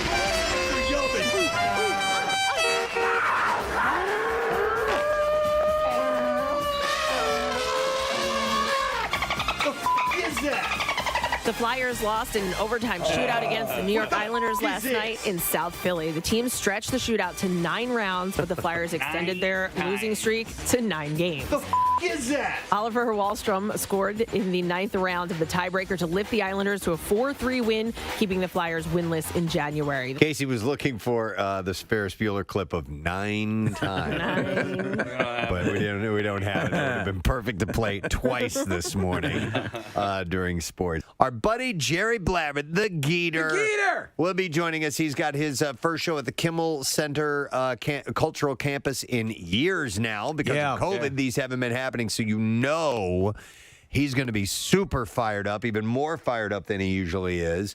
And there's a lot of classics that are on board, including freaking Frankie Valli. Frankie Valli. Frankie Avalon. Freaking Frankie Avalon. Freaking little Anthony, the Chi-Lights. Well, I guess so. Who else is that? The Darlene Chi-Lights? Love. Darlene Love, Frickin' the Vogues. That's cool. Gary U.S. Bond, so he's pulling out all the oldies and goodies. Press, you know how many times we've had Jerry Blavat on our show? Probably 6 or 7. No. 9 times. Really? Yep. 9 times. 9 times. Thank you, kidding.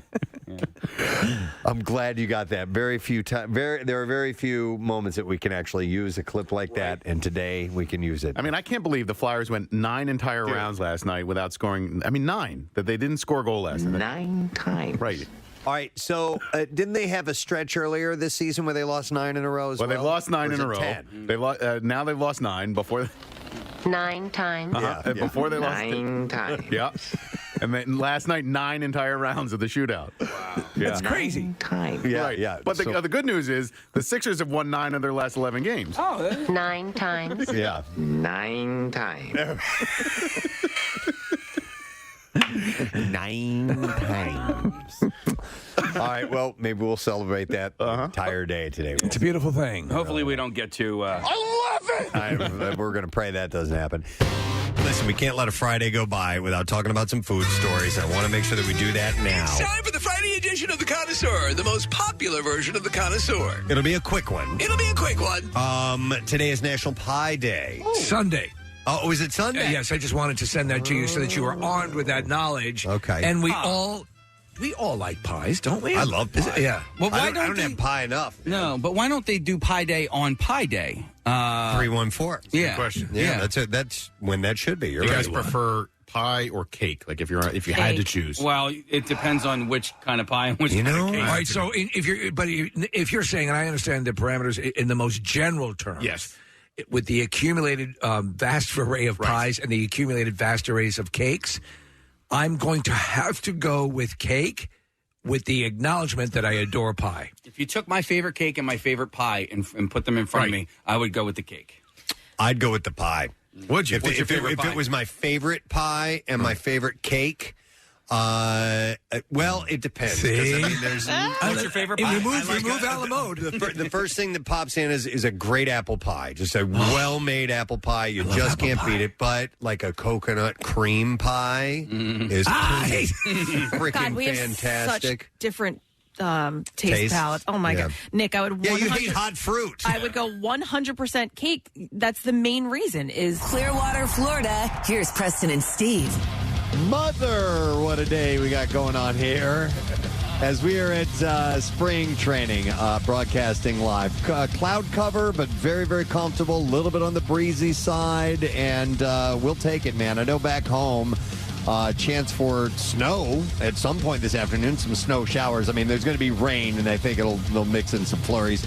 High of about 63, 51 tomorrow, 54 on Saturday, and then by the end of the weekend, clouds and mid-50s. But it looks like we're going to bounce back a little bit as we head into the work week next week. We'll worry about that a little bit later on. But we continue on. We soldier forward with our live broadcast. I apologize. We played a couple of songs there. Casey and I were walking around the stadium seeing what we want to eat for lunch later on. Any decisions? Casey was looking more closely than I was. We got about 3/4 of the way around, and I forgot to look at all of the places. But there's a Zach's Burgers. Zach's out of Aston, for those in Delco that know Zach. So I may go by there and grab a burger. I'm not sure. And then, Casey, you were eyeballing some pizza, maybe? Well, I thought there was a Manco here, but there is not. It's a different pizza place. Is there still Delco Steaks? Oh, I don't know. I don't know. I wasn't paying close enough attention. I think they were in that corner back there, if they are. This is where I saw somebody putting mustard on a cheesesteak. Whoa. No kidding. Yes, because I kind of like did a little lap to see what they were doing. I think they maybe put mustard and pickles on it, and he was wearing a Tampa Bay shirt, so I was thinking he's a local. You know, though, mustard and cheese can work well together. Okay. For example, I remember years ago when we went out to California. I was a little kid, so it's about early 1800s, and the McDonald's was. You order a cheeseburger, they put mustard on. Oh, yeah. Why is mustard on a cheeseburger okay, but mustard on a cheesesteak seems weird? Yeah, but you know what? I mean, there's a difference. I was thinking of the same thing, Marissa, because I don't really think of mustard going with steak per se. Right. And maybe it's just because, and essentially hamburgers are ground up steak. I mean, there's not that much difference, but I don't know. It's a crazy world we live in. I would go with, I wouldn't hate, and I've never had it though, but ketchup with a cheesesteak. Yeah. That wouldn't be bad. Well, I mean, I've done that, but I would sooner do mustard on a cheesesteak than ketchup on a hot dog. Let's get the gang from the Drexel Research Kitchen back. Yeah. And see what they can Food Lab, what they can set us up with. I'm going to dig up my video from last year. I never posted it. And because I stopped and talked to the guy. And I was like, do you know what you're doing? And he's like, I really haven't had one of these. I was like, yeah, if you were in Philly right now, we would be tearing you apart. Yeah. He's like, oh, cool. Now I know. Yep, most definitely. All right, well, listen, Ryan Shuttleworth, I did not prepare any lesson questions. You did. He did. Okay. Well, just come over here to the microphone. We'll let you do it. By the way, Ryan Shuttleworth is here. Yeah. He is not been on the microphone all this morning. That guy is the root of all my problems. I'm going to have a long talk with him. All right, so, and by the way, we are giving away, as a prize for the lesson question, a 4-pack of tickets to a screening of Project Hail Mary, and this is going to be Wednesday, 7 p.m. at the Regal King of Prussia. So what's the question today, Ryan? Yeah, so as many know, we had a slight medical emergency on our flight yesterday. Most of us were involved. Casey was listening to a new album from somebody. Which pop star was Casey listening to on that flight? Okay, what pop star was Casey listening to on her flight and completely missed the medical emergency that was taking place? And they just dropped a new album, so he was all over it. 610-660-9333. Let's see if you know the answer to that. And while we are waiting for that call, we'll get to the trash. The trash business is a gold mine. 93.3 WMMR with Preston and Steve's Hollywood Trash. All right, Steve, what's going on this morning? Well, 71-year-old Kathleen Turner making a rare red carpet appearance and telling the paparazzi she wants to be referred to as Miss Kathleen. Turner says she prefers Miss Kathleen to what they usually call her, Jesse Ventura. Hey! Alessandro Mussolini, the granddaughter of dictator Benito Mussolini, will be appearing on an Italian version of Big Brother. Alessandro reportedly auditioned for but failed to get on The Real Housewives of the Third Reich. And finally, Shay Mitchell, formerly of Pretty Little Liars and Dollface, has joined the cast of the upcoming Baywatch series. However, Mitchell says the new Baywatch isn't going to be all boobs and jiggle and will spend much more time on vaginas. That's your Hollywood Trash. All right, thank you very much, Steve. And Jason, tell me who we're going to go to call-wise, and I'll reiterate the question. All right, so it turns out we're going to check in with Nicole. And so the question, Ryan, was? So who was Casey listening to, their brand new album, this pop star, during a medical emergency on our flight yesterday? Okay, so let's go. Nicole, good morning. Can you hear me? Good morning. Yes, can you hear me? Absolutely. All right, Nicole, who was Casey listening to? Harry Styles. Excellent. Yeah! Styles is correct. And before I mention that, the trash was brought to you by Horizon Services. Their home HVAC plumbing electrical system year-round. They'll take care of yours with Cover 360 from Horizon Services. Just $19.99 a month. You can join at horizonservices.com. And we're going to set Nicole up with a 4-pack of tickets to see this great movie, Project Hail Mary, Wednesday, March 18th, 7 p.m. Regal King of Prussia science teacher Ryland Grace, played by Ryan Gosling, wakes up on a spaceship light years from home. And he must call on his scientific knowledge and unorthodox ideas to save everything on from extinction. Only in theaters on March 20th, by the way. All right, music news. Here we go. Now, Preston and Steve's Music News on 93.3 WMMR. We'll do it live. It. And that's all I have in music news for you this morning. I sent you a story if you need one. Really? I emailed you one. Okay, because I tried to just go on WMMR.com and I could not. So you emailed it to me? Yeah. You know what? Do you have it handy? I do. Why don't you just deliver it, Marissa? Because I have to take 5 or 3 steps before I can get to my email here. I happily will, because I saw it on Instagram this morning. I thought it was very sweet. Jack Osborne welcomed a baby boy, and he named his baby Ozzy. Ah. Yeah, so... why did he do that? You know, it's probably just the easiest thing you could think of. Yeah. Jack and his wife, Ari Gerhardt, welcomed a baby girl into the world. Oh, it was a baby girl. And they introducing Ozzy Matilda Osborne. Ozzy would, I'd go with it. That could work. Yeah. You know, it'll work both ways. Born the morning of March 5th, weighing 7 pounds, 12 ounces.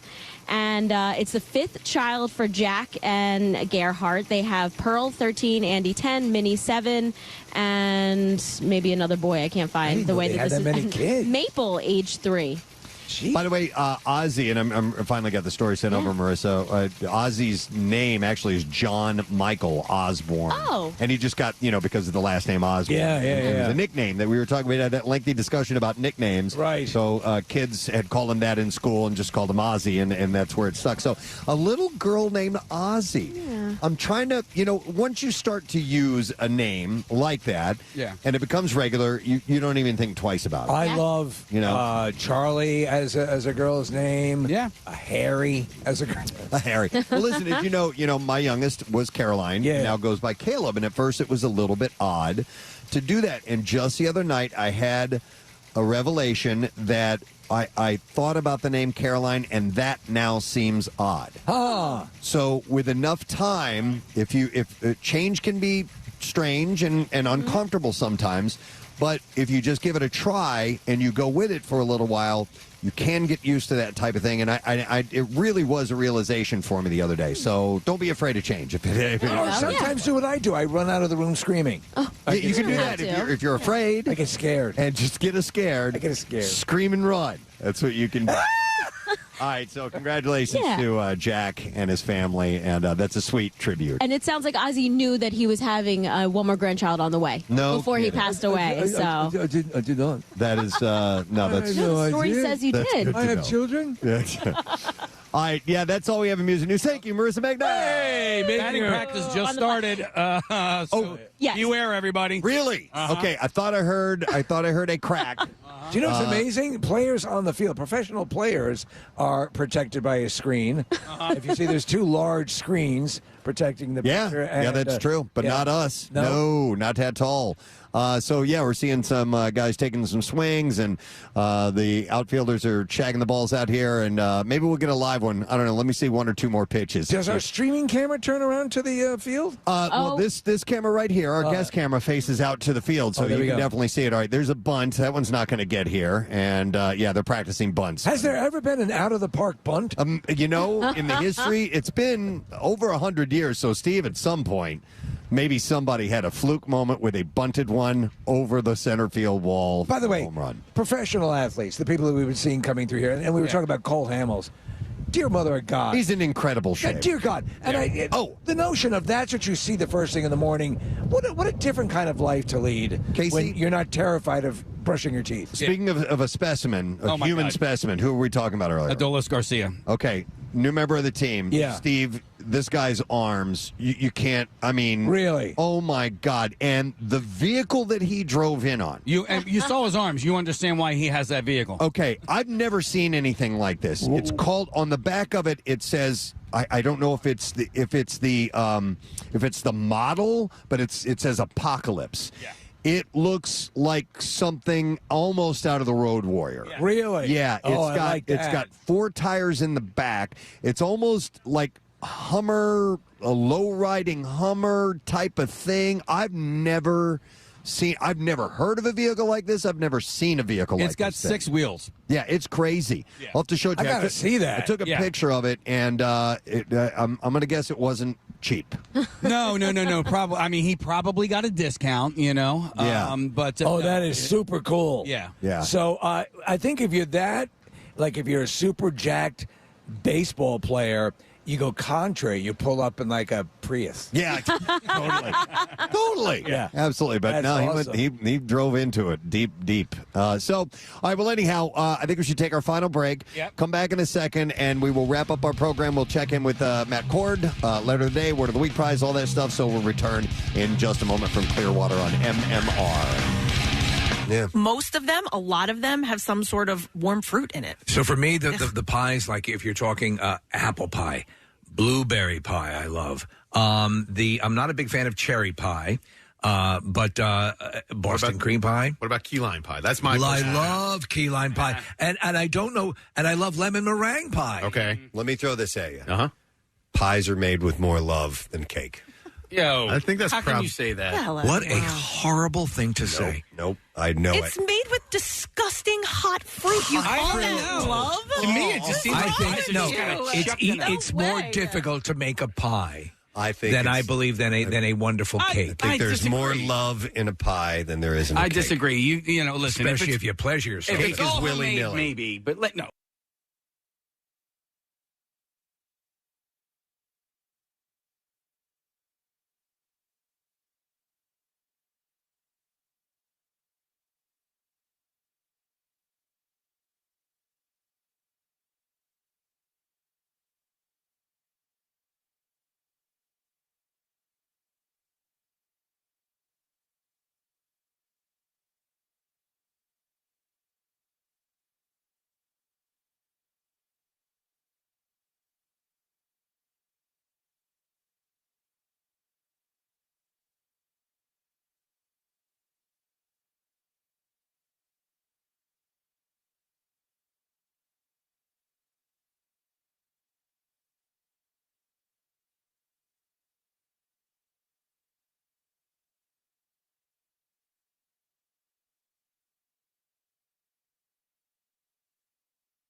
93.3 WMMR. Broadcasting live from spring training. Sponsored by PhilliesSportsTrips.com. Now, live from Clearwater, Florida, here's Preston and Steve. Living in FLA for the next few days as we are indeed at Baycare Ballpark, the Preston and Steve show in the outfield. And right now we're dodging batting practice balls that have come flying into the area. We've had a couple come pretty close. One actually, the first time I've seen it, flew over our tent and almost hit the coffee truck right down here behind us. So they're taking big swings, and a couple of them, Marissa got a ball.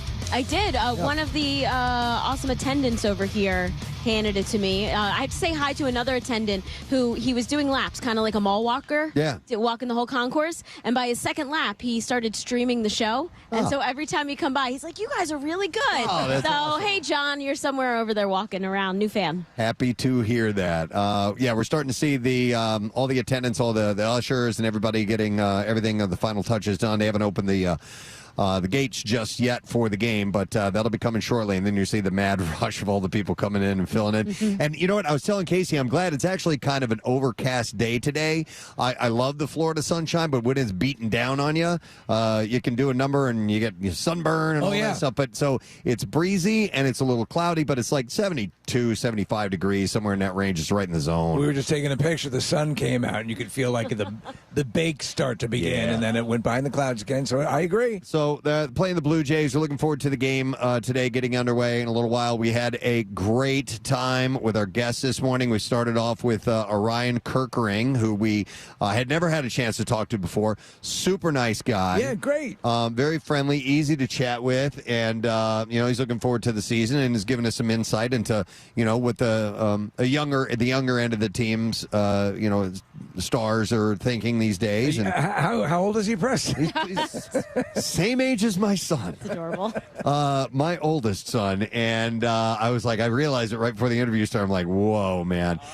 Then we had our buddy Brandon Marsh on, and Brandon's awesome. I had a great conversation with him. We're watching him shag balls as we speak right now out in the outfield, and he is playing today, so we're going to get to see, how he's looking this preseason. But it was great catching up with him, and he's kind of we got to talk to him every year. He's just the coolest guy in the world. And then our old friend Cole Hamels popped on the program too, and he's down obviously for the broadcast side of things, and he gave us a peek into the pitcher's world and what it's like and what spring training is and what he's looking forward to this season. So ton of insight. I mean, some really cool stuff. Yeah, so it was cool catching up with those guys and having some fun throughout the day. So thank you to the Phillies organization for having us out again and setting us up with all those great interviews, and we're getting set for tomorrow's live broadcast and all the things are there. Oh yeah, and also thank you to of course Sean McDonald from Neumann University. Hey. We've been streaming this whole thing and oh wait, here comes the ball. Where is it? I just thought flying over that way. And I'm trying to keep one eye on batting the streaming has been fantastic. We got really cool, slick new cameras that are bringing some really good visuals. We'll have that again tomorrow at Coco's Crush Bar. Thank you to Rodney and Chris who did all the hard work of getting this stuff set up here. And now they got to break it all down and take it over to Coco's. So when we're done here, they get to work, and these guys work nonstop. So we appreciate that and all they do. So Philly Sports Trips proper is getting in a little bit later today. Correct. Yes? Yep. Yeah, and we'll be meeting. They're bringing in the gang, and they're going to be part of our audience tomorrow morning. Vince and company who set the whole thing up. We're ready to hang and party tomorrow, which is going to be great. We have Matt Cord back in the studio. Hey, Matt, how you doing? Hey, guys. What's up, buddy? Sorry, there was a ball coming this way.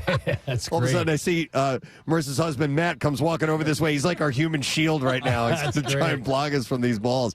How are you, Matt? I'm doing great. Broadcast sounds fantastic. I loved hearing about what Cole Hamels taught. Like, you guys don't usually get X's and O's, but I started learning stuff from him. Yeah, about we pitches. We dove into that a little bit with him, and he was giving us some of the minutia of what those guys, all the itty-bitty things that you don't think about that they're considering, going into a game. It was really cool. I mean, so the whole thing about Chase Utley telling him, to play the shadow a different way because the batters can't read the ball as well. I mean, it's a fascinating aspect you just don't think about. Or they got the book on the umpires, and this is what he calls, and I didn't know any of that. Yeah? No, definitely And then not. Brandon Marsh, he made me want to go fishing when I went down there. Yeah. He's awesome, man. Yeah. All right, well, let's get the letter of the day. We'll see what you got coming up, all right? Sure. Here we go. Preston and Steve on 93.3 WMMR. Now, the Daily Letter. All right, the President and Steve Show is brought to you today by The Letter. L as in Lollapalooza. All right, and we have one more letter to go tomorrow, and then we are going to give away our prize, of which we have a 6-pack of tickets to the MMRBQ coming up on May 9th at Freedom Mortgage Pavilion. Go to WMMR.com to get your tickets. They're just $35 if you want to get some lawn seats. And of course, you can check all the bands and all the information right then and there. What's happening on your program today, sir? All right, so to continue Female Month, the month of March, we're going to do a nice long block today of Pat Benatar. Rock on. Also a block of Joe Jackson. Yeah. Love Joe Jackson. Shoeless Joe Jackson, the former baseball player. And AC/DC, and we got Lame Ass Trivia at 11:40. And Thursday we have D-Student Trivia. The prizes are a $50 Papa John's gift card and tickets for the MMRBQ. Yes. You got a vinyl cut today? Oh, yeah, Pierre's vinyl cut? Yeah, vinyl cut is a Badfinger. Oh, wow. Yeah, and it's on 45, so I'll probably forget to switch it over from 33. It'll sound really slow in the beginning. Do you have the little, well, no, I guess you don't need it on that turntable. The little plastic. We have insert. it. Yeah, it's a metal one. Yeah, it's there. Yeah. How many times did Pierre when he forget to adjust the speed? I do it always all the time. a good laugh. And people love it. Every time you do it, you get the text that says, Pierre would be proud. So. All right, well, Matt's going to take good care of you. Thank you, Matt, and we'll be checking in with you again tomorrow. But I want to thank our sponsors. Preston and Steve Show brought to you today by Duncan, and the Preston and Steve Show runs on Duncan. Also brought to you by A.D. Moyer, your professional source for decks, windows, doors, millwork, and more. ADMoyer.com. Tomorrow on the program from Coco's Crush Bar, Tom McCarthy's going to be stopping by. 25th season in the big leagues, his 18th season of his second tour of duty with the Phillies, doing the TV play-by-play for NBC Sports Philadelphia. So it'll be nice to chat with him in front of that crowd tomorrow. We're also going to have Julie Lucchesi from Philly Sports Trips popping on to tell us about how you could possibly get on board and come to a trip like this. Our buddy John Brazier and Tom Burgoyne, the Fanatics' absolute best friend in the world. Tons of stories. They'll be on tomorrow, and we will also have Glenn, the owner of Coco's Crush Bar, and Charlie Manuel is going to be stopping by. He's a fan favorite. Everybody loves meeting Charlie. So we'll have those things and some contests and a good time and nothing but tons of crushes to drink tomorrow morning. So that is it. We are done. Rage on and have a great day in the morning, and we will see you tomorrow. Coco's gang. Bye-bye.